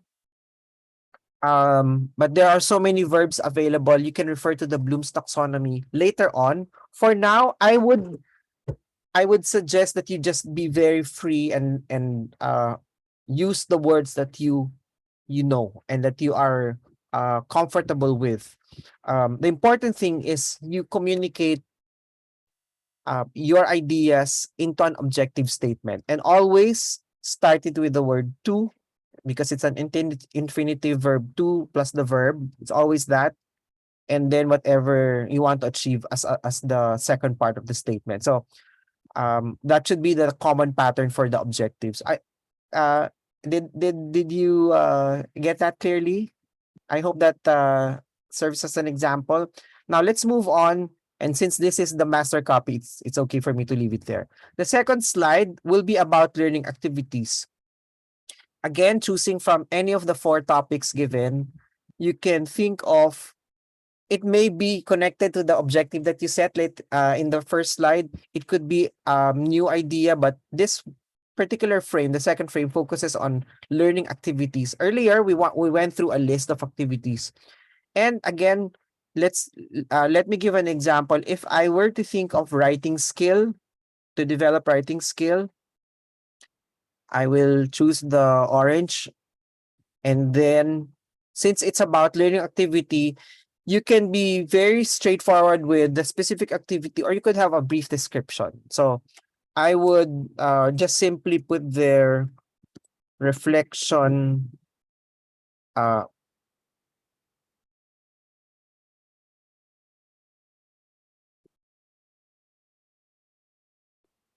will call it Freedom Wall. And this is perhaps about the topic I'm choosing would be childhood memories, not family heritage. So you can change the topic in mind for this activity, for this particular frame. So I'm thinking I want to create a learning activity that would allow the students to express or to share ideas about their childhood memories, but writing, not speaking. And again, this is not reading, but something that they would express. So I'm thinking I'll call it Freedom Wall. I will have online. You have a lot of tools now for whiteboard or for collaboration, such as Jamboard. I will give it a name, Freedom Wall, and simply I will describe it. Students are to write, and earlier I gave you a specific guide in the survey in full sentences, because I want to develop how they would compose one complete sentence in full sentences.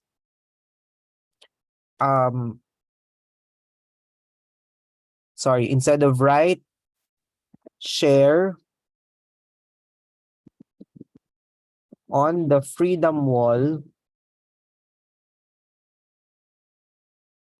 their most memorable year memorable event as a child. So as simple as that. Of course, you could have a longer explanation, but you could use the whole sticky note.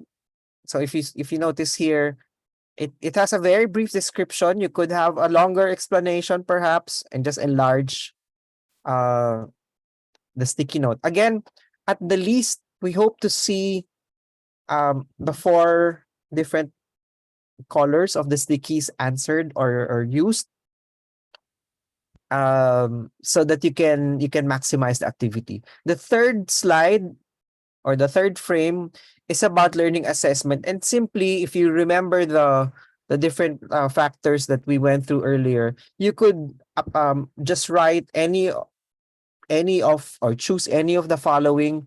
So for example, you're choosing student roles in the assessment process, and you're thinking of speaking skill, developing speaking skill. And you simply would want to say that in developing speaking skill, you want pair up students and assess each other's speech. If the activity you're thinking of is about themselves, let's say, again, it could be about the childhood. So you can connect this with the earlier answers so that it's easier for you to think of ideas. The last slide will simply ask you, and this is for us to know, what do you know at the moment? What resources do you have access to, so that we can build upon it. It's okay for you to just put it out there, what you know, what digital or actual resources you know, sources of information that could serve as an aid for any of the 4 skills. So The fourth slide simply is knowing what the pool of tutors know. All right. So I hope that clarifies it. Yes, we now proceed. Thank you, Ashley, for the reminder, and sorry for the long explanation. So let me just stop share, and I think we can and we should now proceed to the Jamboard sessions. I I give the floor to you, Ashley, so you could give the final instruction. Okay, I'm gonna make it in 3 rooms, okay? And everyone, please go to your breakout rooms later on. One facilitator will be in your rooms to guide you through making the lesson plans based on the framework that has been explained by Mr. Nandi. Okay, I will open the rooms and Um, Hmm? Hello, Kaisri. I think we just need 2 rooms since the tutors is about 11 tutors now. So yes, I think just 2 breakout rooms and 2 groups. That would be fine. 2 breakout rooms would be Yes. fine. So more could help each other. Yeah. Okay, we're gonna make it into 2 breakout rooms. I'm sorry. Probably you can help me with the breakout rooms. I think the breakout room has already been opened, so I couldn't Yes. cancel it. Wait a minute. Okay, we will pause in 36 seconds. So yeah, you can wait. Yeah, you can perhaps let it close and then reopen. Yeah. Just So everyone, we will have kind of like a close discussion. We as the facilitators will help you as well in finding some things for for coming up with the activities. But you guys can just go to the link. This is a useful site that you can use for then making the lesson plans and coming up with a lot of websites and okay. fun. I think everyone's back. Can we recreate? Okay, you can help. Yes, wait a minute.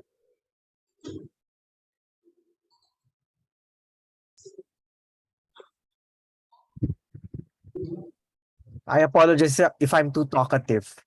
It is But later we hope we can still have more time for discussion with the tutors.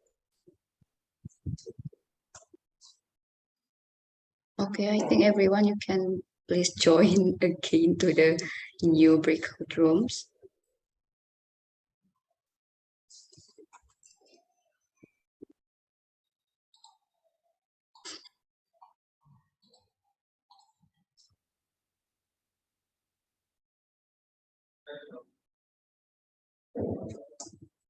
Kak Rahila, hello.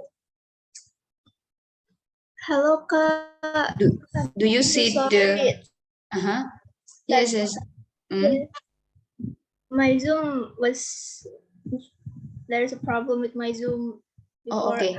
I already joined the breakout room, but suddenly, Suddenly out. yes. Okay. Now you cannot choose the breakout room. Wait. I think it will be pop up in your screen. Oh yes. Thank you. Yes, you're welcome. Okay, so Mr. Yeah, Nandi, you can.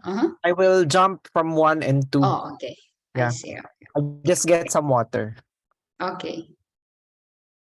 Here.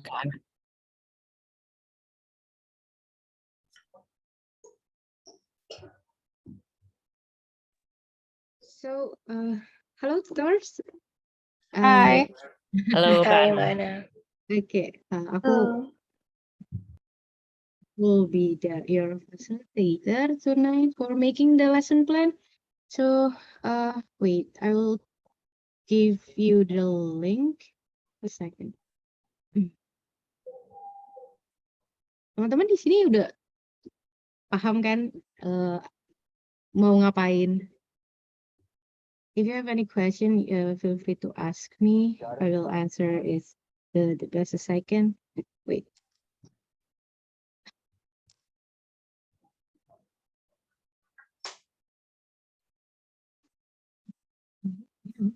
Ini.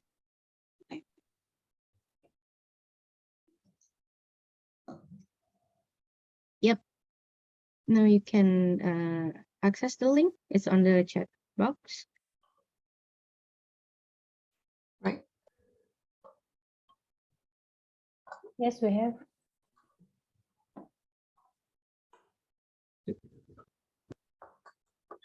We should logging in.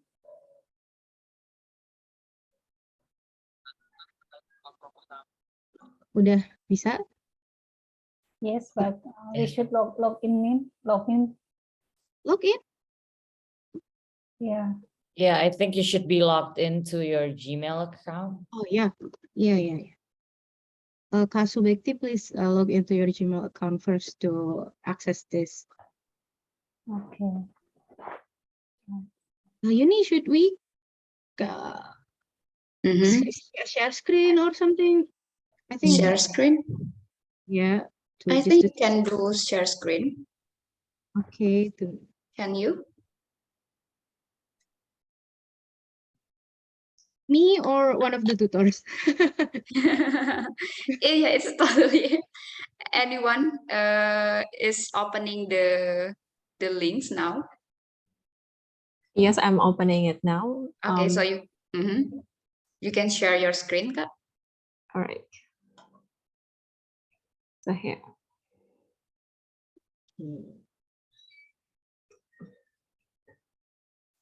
Could you see that, guys? Yeah. Yes. Yes. You can see it. right. Everyone can discuss on the group name. All right. So let's pick a name. Should we pick just one of the jam? Like we're gonna jam?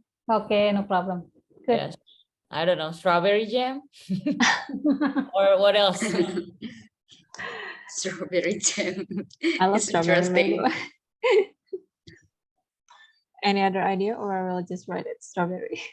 No problem, strawberry. Okay. Hang on.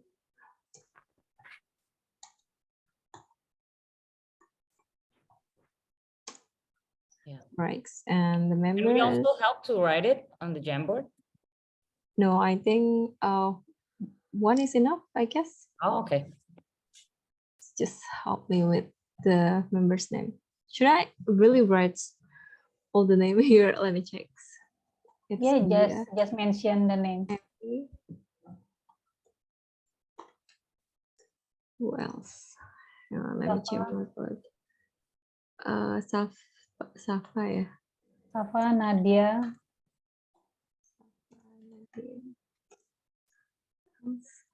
Sorry, I need to scroll down and Amani.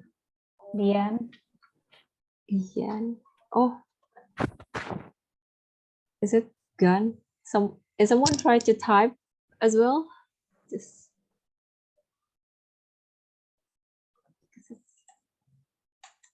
because it's Gun. Yeah. Okay. Maybe sorry. I will. Right. You can type Becky. Not you don't need to write full name. Just Becky. Just back. Oh, sorry. Okay. Sorry. Okay. And Rahila. And Dian. What else? But Nadia. Amy, itu juga Amy. Emmy's 1, 2, 3, 4, 5, 6, 7. 7% is 10. Oh, without safety, maybe 9. Oh, it's not in the list here. Oh, sorry. Hello, everyone. I hope you're doing okay. Yes. We are trying. Oh, don't spend too much time on this sheet, on this Yeah, I frame. see. Okay. Yeah. Please let me know if somebody is not in the list, so I will jump to. Hang on. Maybe the first color, the yellow one. Up to you. All right. Pretend I'm not here, but I'm here. So if you have a question, let me know so we can guide you. But don't be intimidated by my presence. I will turn my video off and be quiet and just be on standby to guide you. Okay, thanks. By the way, Sir Nandi, if you want to assign to room 2, please let me know, yeah, because I'm the one who will assign you. Okay. Okay. Okay, so guys, I think it's okay. Because I can easily just click join room 2. I will Oh, just you can? Oh, okay. I can. Okay. I will just quietly move from room 1 and 2.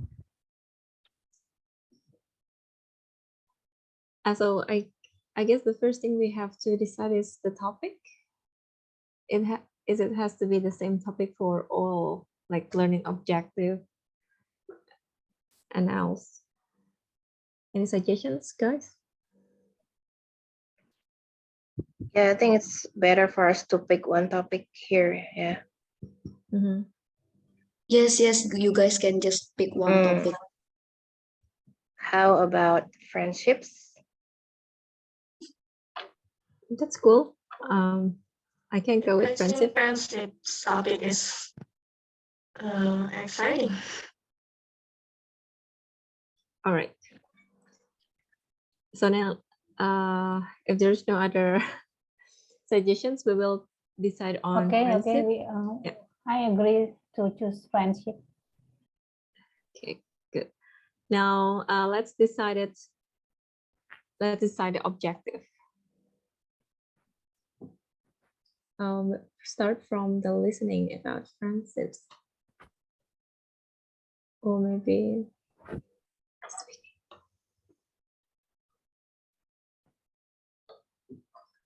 what about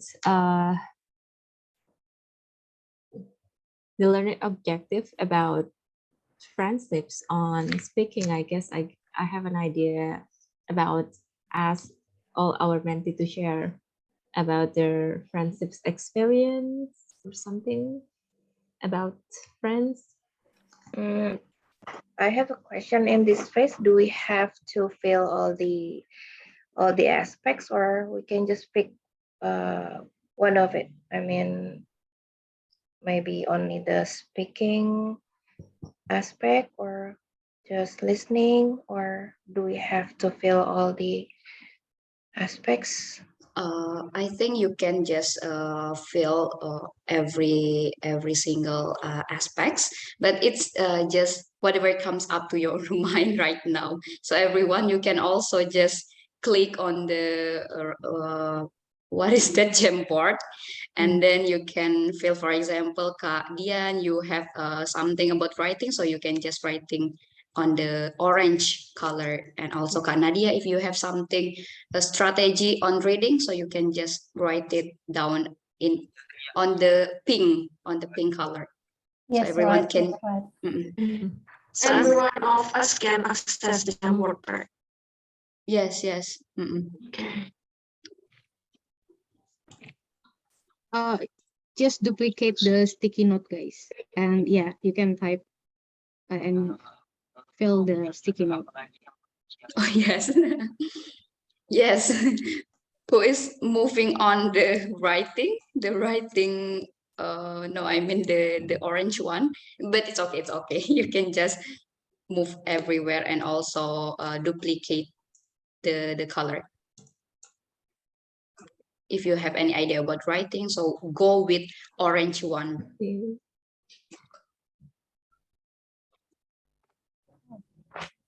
Sorry, I delete one color. Oh, the writing one, the orange yes, one. I can It's duplicate. okay. It's okay. Just make the other orange then. Yes, I will change the color.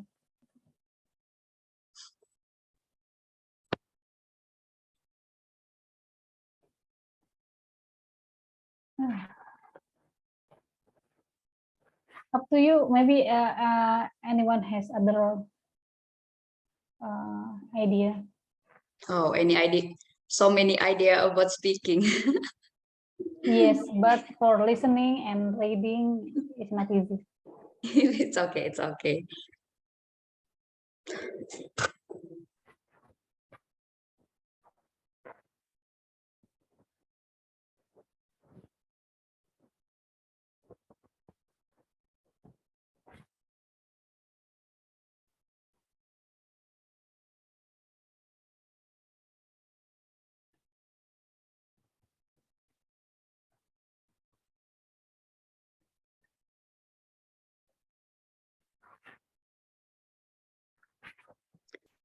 And also everyone, if some of you feel stuck in this part, you can just go to another slide and write whatever that's comes up to your mind right now.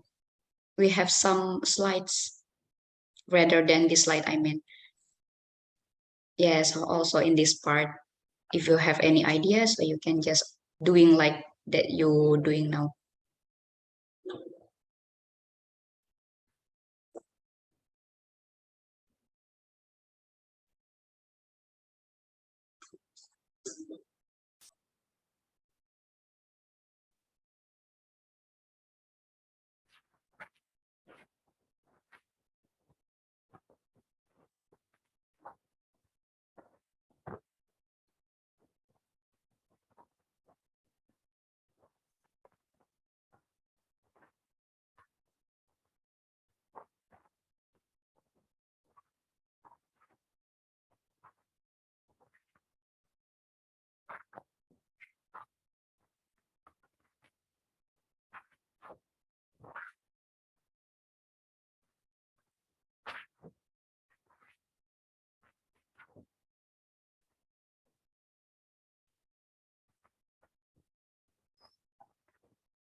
Probably write a journal, yeah.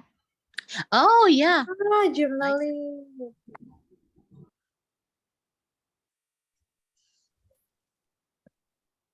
Yeah, journaling. Kak Diva sama Kak Melisa, you can contribute to writing as well. You can just click the sticky notes.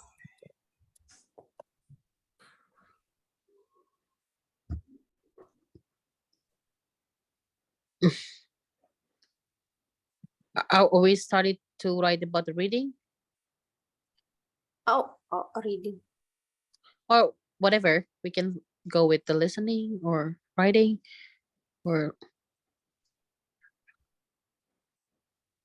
If I may, don't be afraid. You can all work at the same time. You can just really contribute to the group, so it will be more interactive. Yeah. Yeah.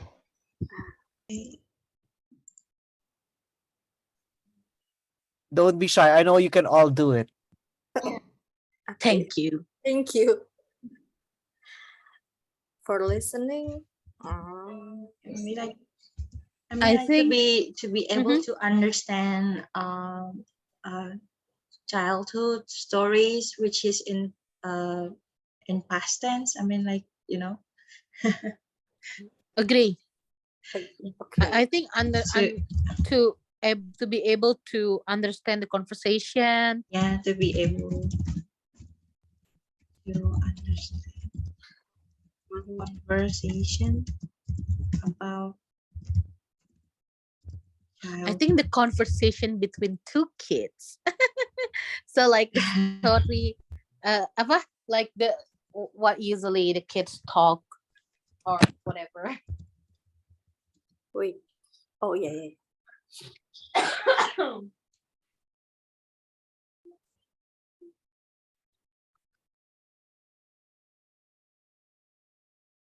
Or maybe listening childhood memories, like about the apa tuh namanya tuh yang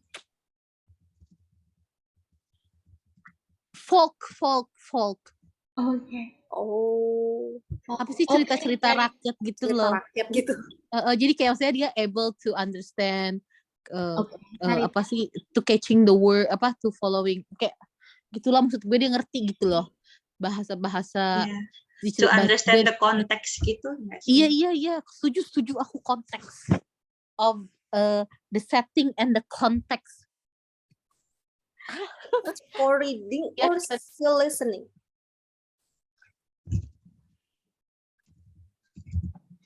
Later.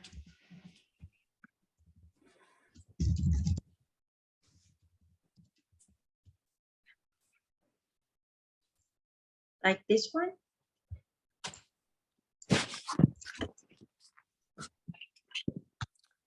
To be able to understand the conversation and the context in past tense about childhood memories. Yeah.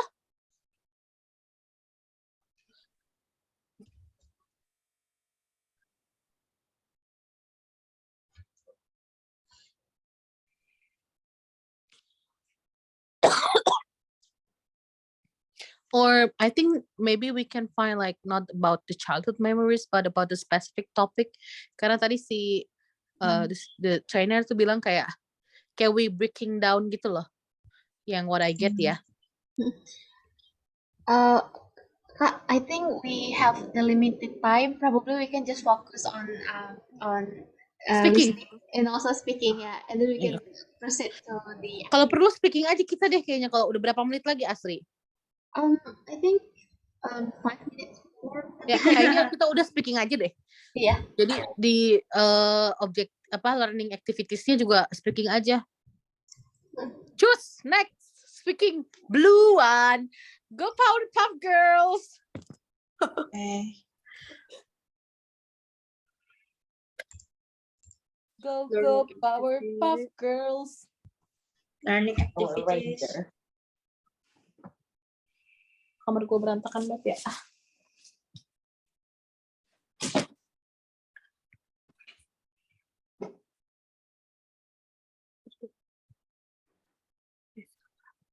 Maybe making presentation about their childhood memories. I think that's the easier one. Yes, sharing their childhood memories. We ask for every student to do that, or make it into a simple conversation. Setuju. Jadi enggak satu arah gitu nah.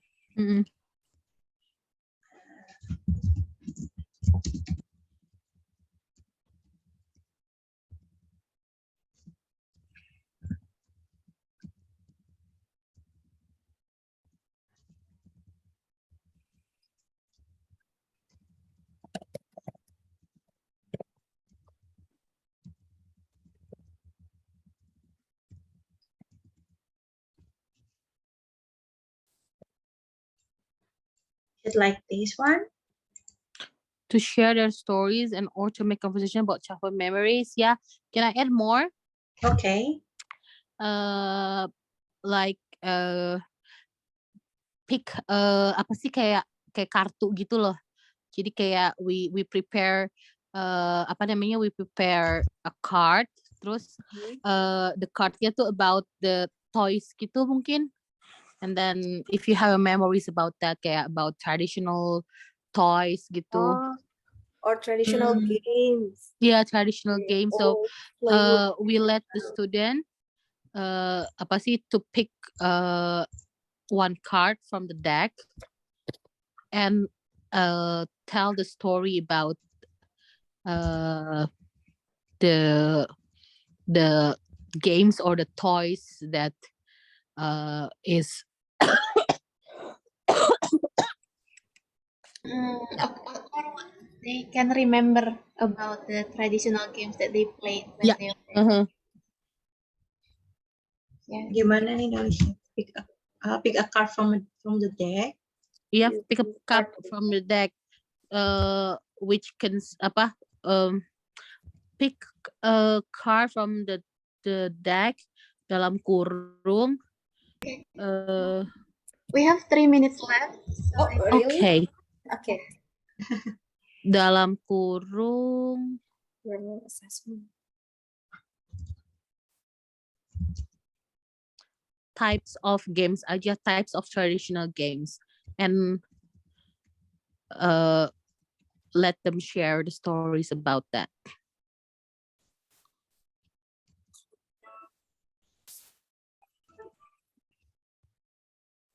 Pick a card from the deck, type of traditional games, and let them share the stories about that. Yeah, let's go to the next slide. Learning assessment. How to assess? How do you intend to carry out the learning assessment in terms of any of the following factors? Tutorial, standard, student roles and assessment process, grading, feedback, and so.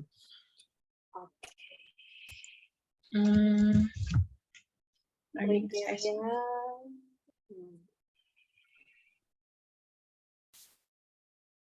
Criteria they use correct answers.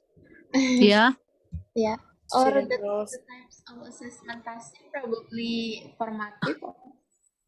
I don't. Yeah, probably. Ini kayak how to assess. Oh yeah, the rubrics ya. Lebih how to assess gitu ya, maksudnya bukan kayak. We have like Gimana caranya gitu buat mengakses gitu kan ya Mbak?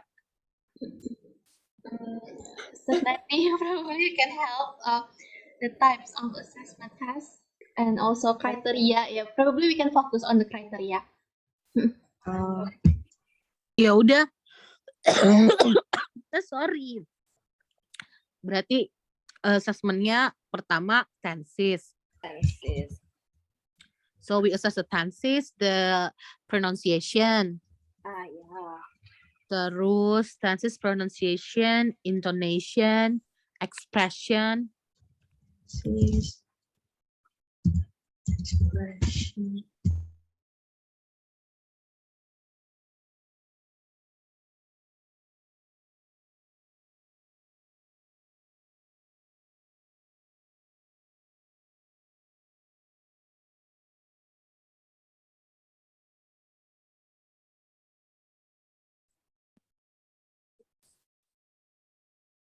I think everyone, you can just leave this breakout room and come back to the main room, but you can still working on this part before we present to everyone.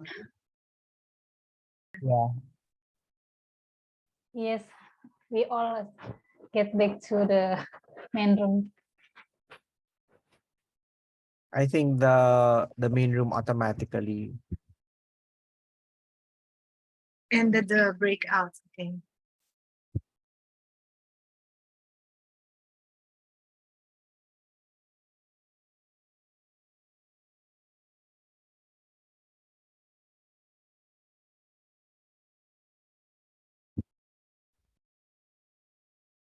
Hi, Uni.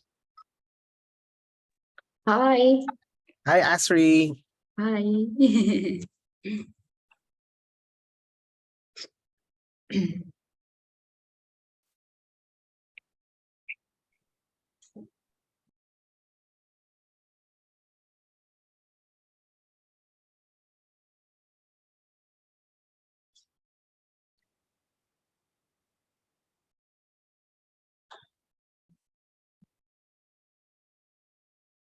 Miss Asri, we cannot hear your voice. Oh, okay, I'm fine. Yeah. Kak Moon is not right here, so. Oh yeah. She's coming. Hi, Kamon. I think we're complete. Yeah, I think it is. Okay.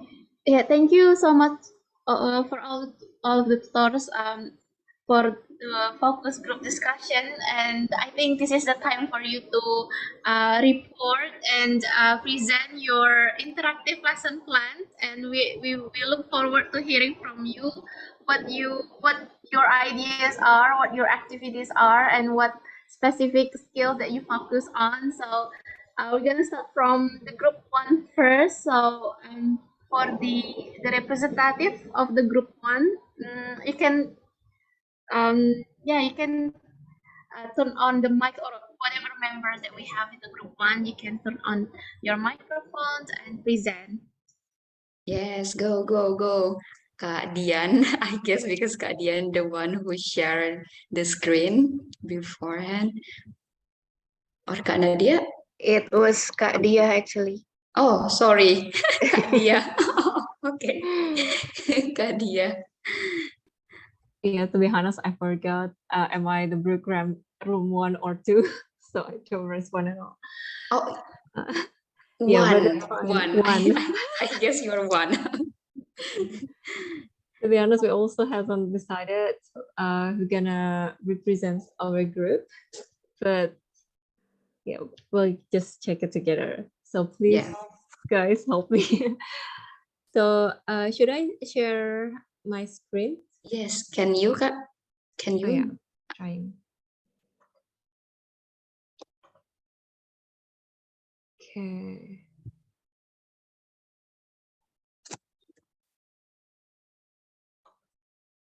All right. Okay, so hello everyone. This is our group name. We decided to give our group name as Strawberry because we love strawberry jam. And there are around seven members. There me, Dia, and also Emmy, Bekti, Safa, Nadia, Rahila, and Dian. Now we start to make our lesson plan. And based on this topic, we decided to pick friendship as our lesson learning topic. And at first, we try to put all our idea in this Jamboard. So you can see it's a pretty mess here, but I believe you can read that. From the listening part, one of our member decided the learning objective is to listen to one audio story about friendship. I think that's all from the listening part. While for speaking, we have like a 3 different objective. First is to explain a certain person's like their characters, their hobby, and their family background, which is supposed to be like one of students' best friends or students' friends. I think another learning objective from speaking part is also the same. Also, to know how to spell their friends' nicknames correctly. So that's one of the learning objectives that we expect from speaking part.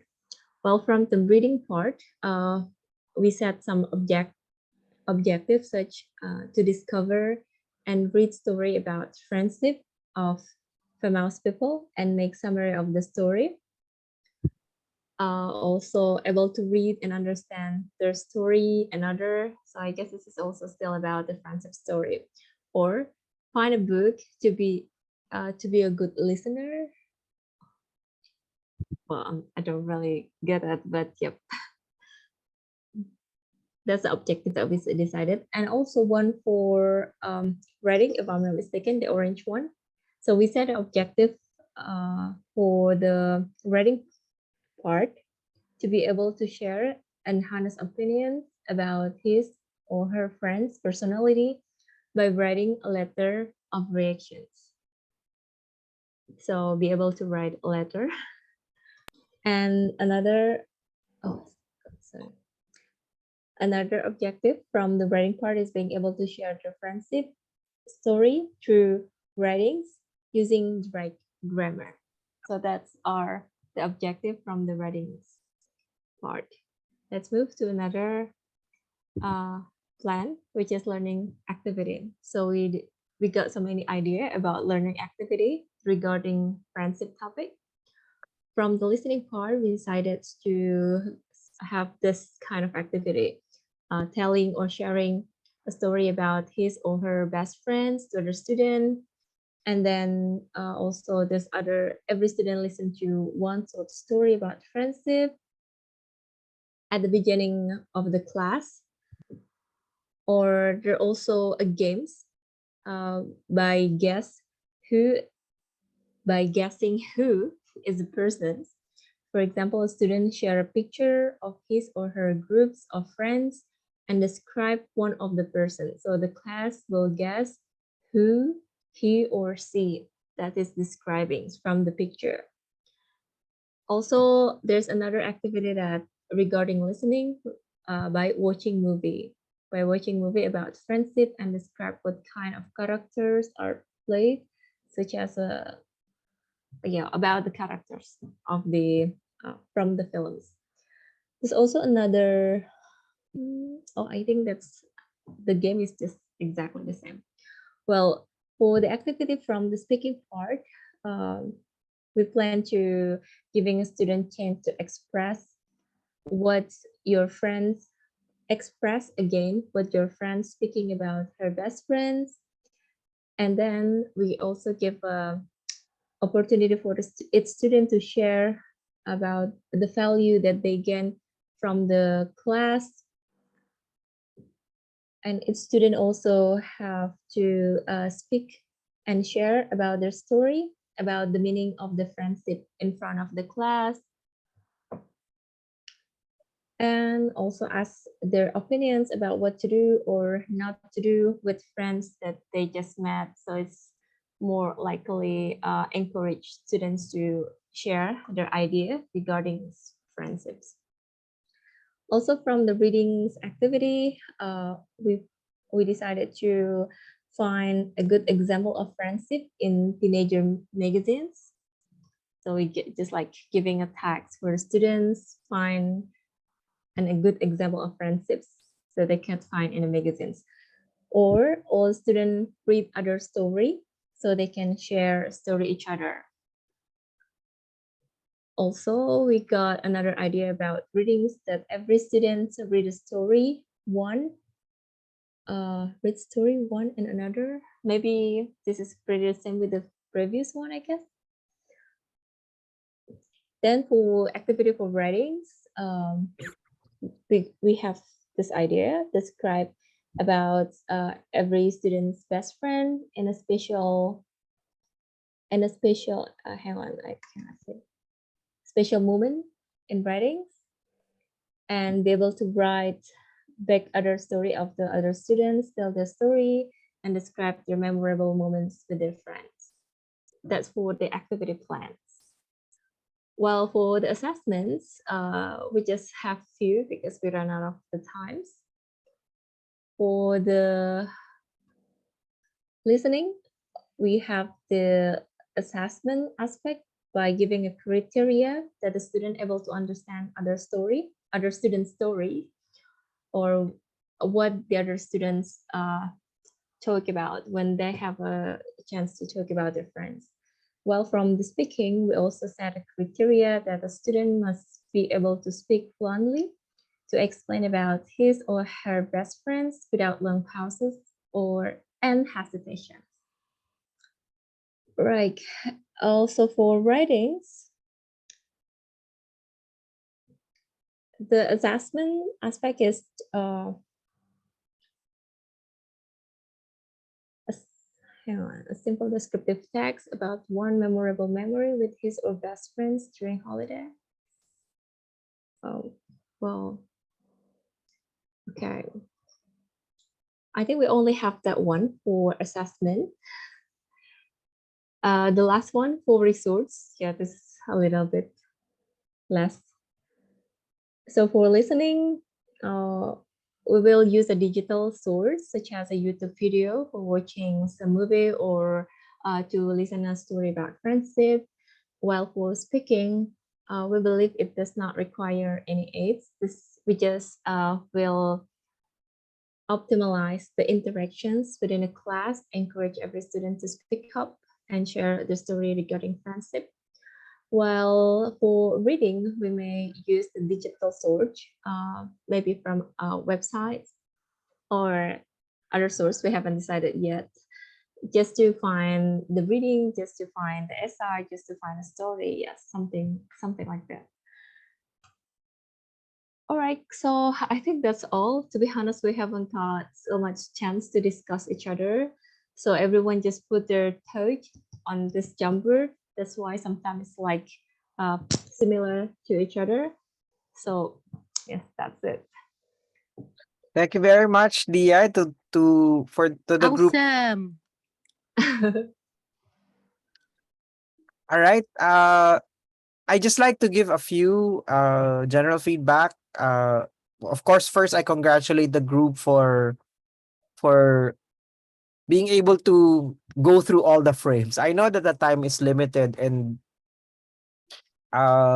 this will require more time. You would realize that when you do your own alone, um it will consume some time, but again you will really have to devote time for it. But you just have to be a bit careful on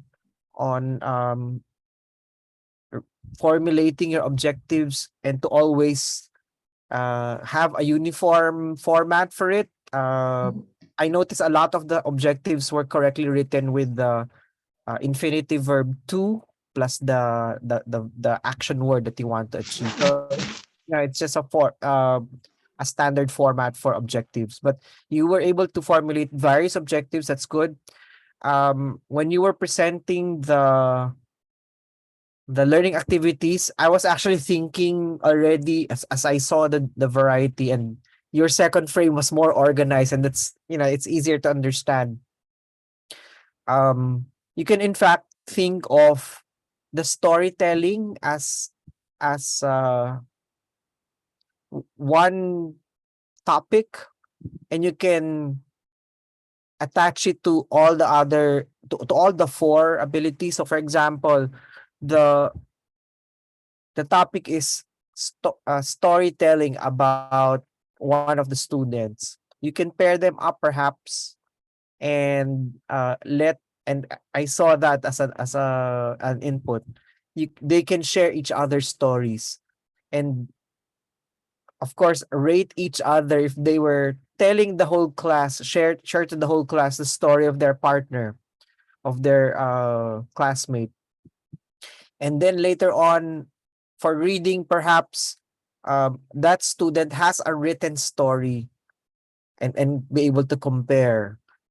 And for one to write a longer story in about that particular classmate. So if it's, for example, about a famous person, you can do further research, further reading, or listening if there's available uh, uh, documentary about that famous person, and write it. So it could be about the same person for the same topic, and still be able to hit all of the four. But again, you cannot always hit all the four in one topic. So you can focus on each one depending on what you need to develop. But I'd just like to comment on the speaking. Perhaps you can utilize, in terms of resources, you can utilize resources such as a proper way of pronunciation. You can take advantage of available videos to hone the speaking skill in terms of being able to pronounce words the right way. Of course, the composition is related to all the skills in reading. In terms of listening, perhaps that particular rule applies also. So thank you to the first group. And again, the limited time only allowed you to produce so much. But when you do your own lesson plan, um, for the first time, if you are to do it for the first time, check how much time it takes you to create one, and aim for a specific period. Don't spend too much time. If you suddenly get tired of it, you can always go back to it. But your goal is to be able to do one without rushing it, but at the same time, realizing that it would really require time on your part. But don't be discouraged, because you'll get better the second time, the third time you do it. So congratulations again to the first group. I hope you become more confident in doing your own and starting your own lesson plans. Okay, good job. Group 1, you have done a very amazing job. Oh, Kadia, you want to say something? Actually, I have a questions regarding make the lesson plan, because I've realized when I try to write down all the learning objective, assessment, plan, and everything, sometimes I wonder, do I have to do like the 4 aspect in order, start from the listening and then speaking, reading and writing, or we can do it like without the specific order? For example, maybe we can mix speaking and listening at once by comparing students, and then one student tell the story, one the others listening.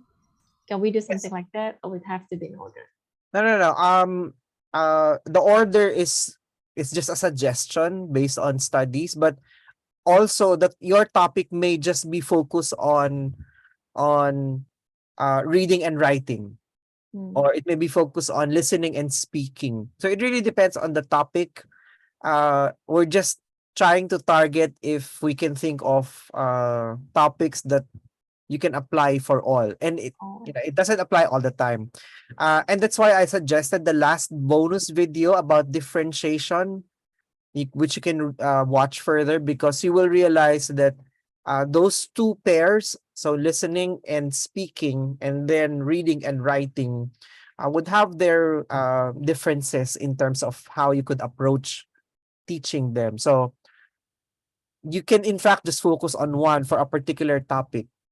One topic can be just focused on writing, if that's the skill that you're targeting for a particular session. So we just put it out there for you to see the 4 abilities, or for the 4 skills, but it's not always all the time. Thank you. It's clear now. Okay, good All job, right. everyone. Yeah, I think because we have a limited time, now let's proceed to the group 2. So group 2 has already got their interactive lesson plan. So for any representative of the group 2, please show up and present. Time is yours.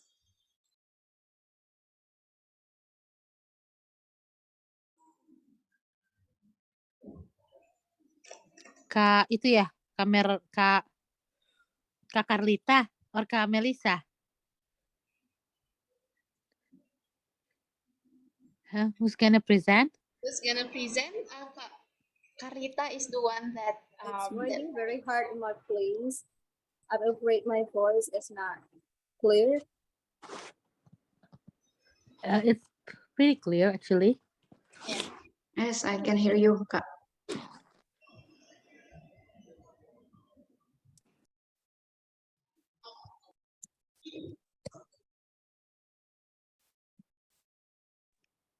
No, we cannot hear you. Probably Melissa, I think you're clear during the discussion. Maria, can you present, Kak Melissa? Oh, it's raining. I can present it. Okay. I'm also cooking. Yes. Can you help me to share the screen, Asri? Sure. Thank you. So yeah, here we go. Yeah, we are from group 2, and we haven't really finished the task actually.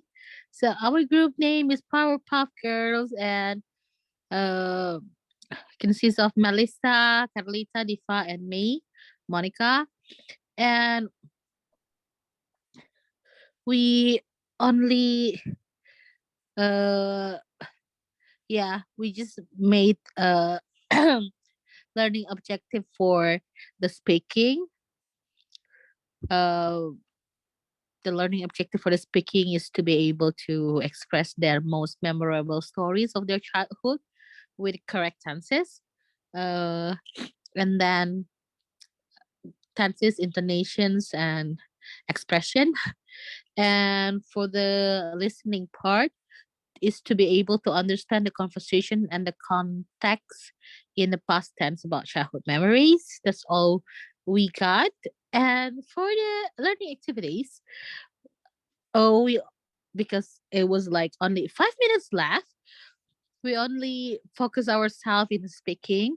So one our activities would be to share their stories and to make a conversation about the childhood memories. And also we plan to have an activities like pick a card from the deck, which consists of a series of traditional games, and we want the students to share the stories about uh, that particular traditional games. And for the learning assessment, we only have time to discuss about the criteria, what we get assessed. It's the tenses, the expression, and the intonations. Yeah, next. And for the learning resources, of course, the cards, and the rest would be just like the speaking and encouraging the students. That's all from us. Thank you so much, everyone. Thank you to the Powerpuff Girls. It's perfectly fine that you focused on one. At least you would see that you can you can really focus on one skill and concentrate on that and be able to think of the objective, the activities, the assessment, and even the resource. If you focus on each of the four abilities, of course, if you have more time, then I'm sure you would be able to formulate for the others. But that's perfectly fine, given that this may be the first time you are seriously thinking about formulating these different components. And I encourage everyone, every all of the Powerpuff Girls to just take on from this exercise and develop this particular um love for for planning things, and be excited about your delivery, the delivery of your lesson as you are guided by your lesson plan. So congrats also to the second group. um Good i job. hope I hope that you also learned a lot from the first group sharing, and for sure, um, they would also be able to learn from you when you're able to do your individual lesson plans. Yeah. Yeah. And also, Sir Nandi, because we only have three members in the group too. I Yeah, think that's yes, why they only come up with one pop yes, highlight. that's Yeah. completely understandable. Yeah. Okay, good job, group two. We're so proud of you. Thank you, Okay. thank you. Yeah, I think we have done with the group presentation and also the feedbacks from Sir Nandi. What I got from Sir Nandi's explanation is that we can highlight one aspect of skill that we would like our students to master, and also we can just also integrate all skills as well. It's up to you. And yeah, that's all about the lesson planning and activity ideas from Sir Nandi. Before we close our session, are there any questions from the tutors regarding these topics?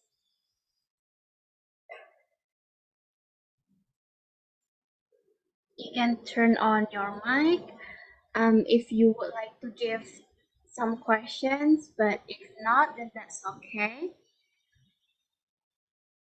Okay, Kak Emi, please do. Yeah, Go thank you, ahead. Kak.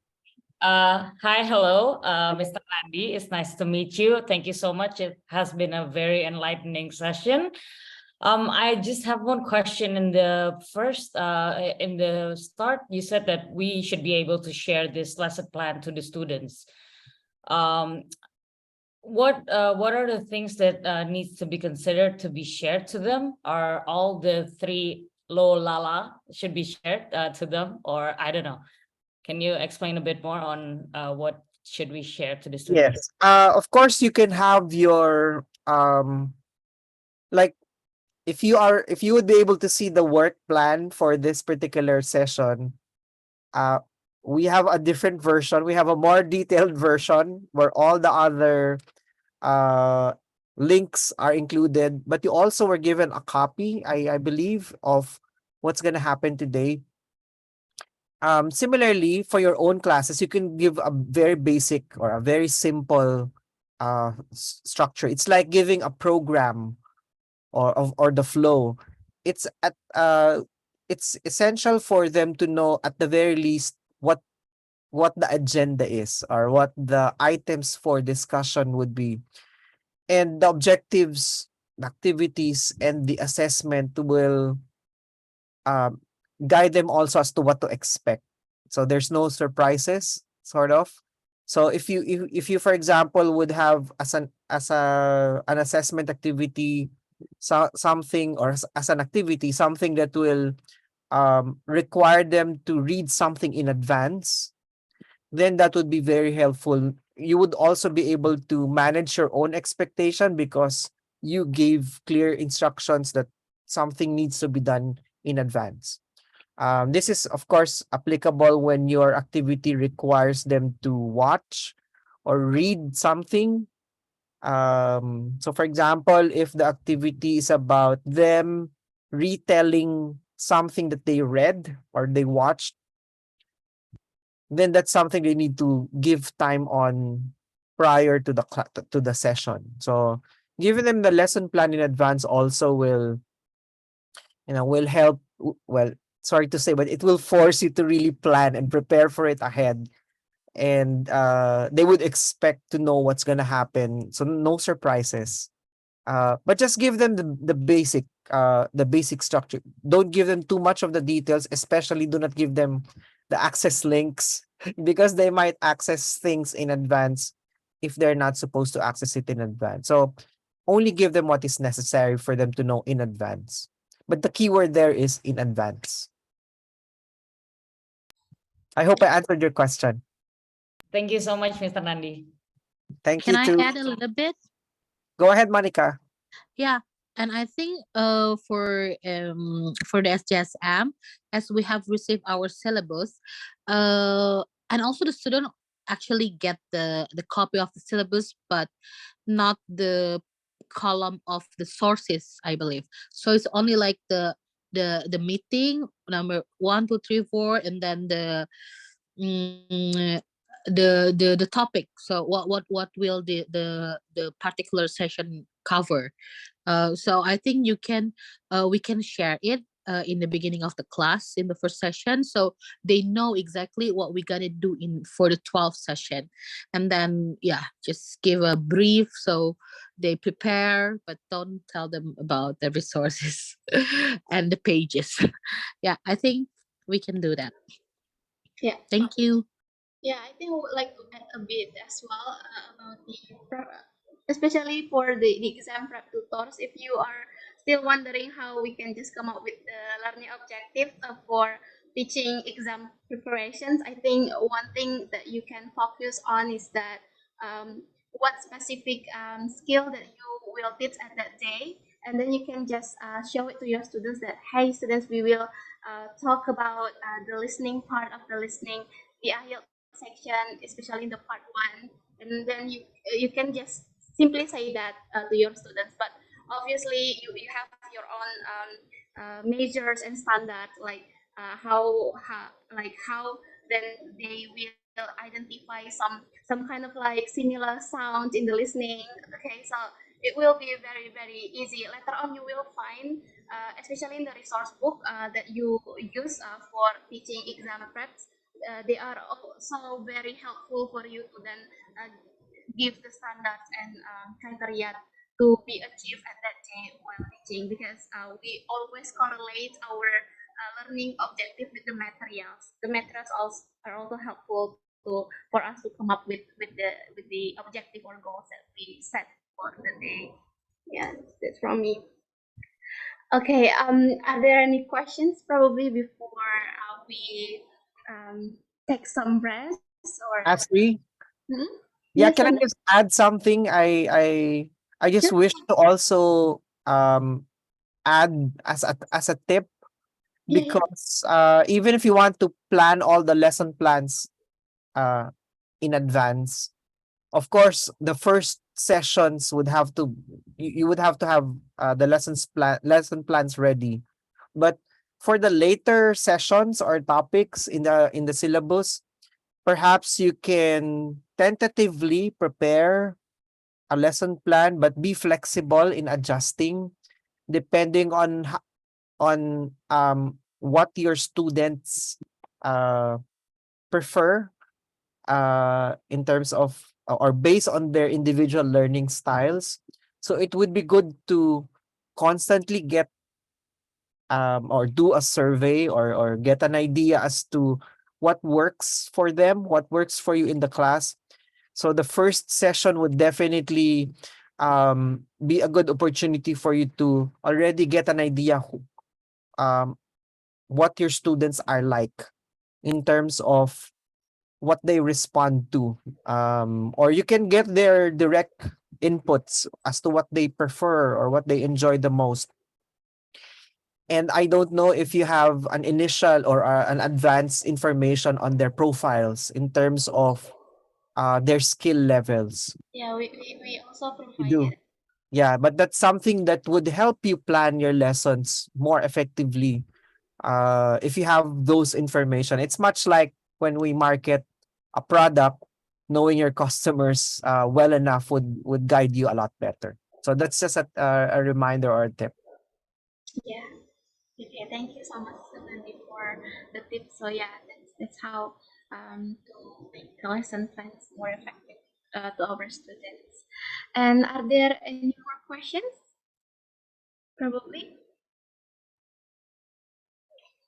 Okay, seems like there are no more questions. So I think we can go to our closing ceremony thing. But Kak Monique, do you want to say something for the closing, or you wanna present something to our tutors? Not really, but I wanna thank the speaker, the trainer today, and Wadhwani Foundations, and also all the facilitator, and all the tutors who joined us until the end.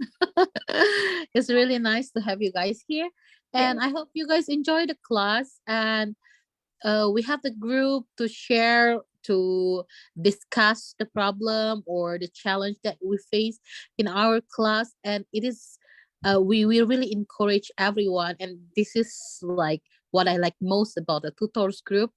When you guys share your approach to your class that you think is successful, so we can learn. For example, you have resources, you found a good website to play games, or you have an idea to do some activities that was successful in your class. So please share it in the tutors group, because I personally, when I was like teaching in like second batch, and I was like confused how to get to know get to know your students gitu ya. And then one tutor explained to the class uh, his approach. So he asked the students to draw and to explain themselves from the drawing, what represent what so they need to draw something that represent themselves. And then after that they explain themselves by showing the pictures. And like, it was really nice, and I tried it, and it was really good in my class too. So that kind of ideas would be really beneficial for other tutors if you have any specific approach to your students. So please do share your experience on the group, and let's enjoy the batch for the next 3 months. Thank you, guys. Thank you, everyone. Ferdinand and everyone. Picture before we close the meeting. So everyone, probably Kak Safa, Kak Nadia, Kak Rahila, Kak Subekti, Kak Dian, Kak Kalisa, Kak Norlita, and Kak Monica, if you guys are ready to to be in the frame, then please feel free to turn on your cam. Yeah, this is like the most waited moment. Yeah, Kak Anna will take a picture of us. Okay, so I think we can pause, and Kak Anna will count to 3 to let us know when to pause. Okay. So one. Are everyone ready? Okay. Okay. So 1, 2, 3. Okay. Should we Again. take another picture? Yeah, sure. Sure. Okay. To count. Many, 1, 2, and 3. Okay. Thank you, everyone. Thank you, everyone. Thank you, everyone. Thank you. Bye. Keep in touch. Thank you. I hope Carlita is fine. It's raining in her place very hard. So Take care. Everyone, wish you all Have a good rest, everyone. thank you for staying. Thank you. Thank you, Sir Nandi. Thank you, Sir Nandi and Miss Maya. Out. Thank you, Sanandi, for I'm sorry for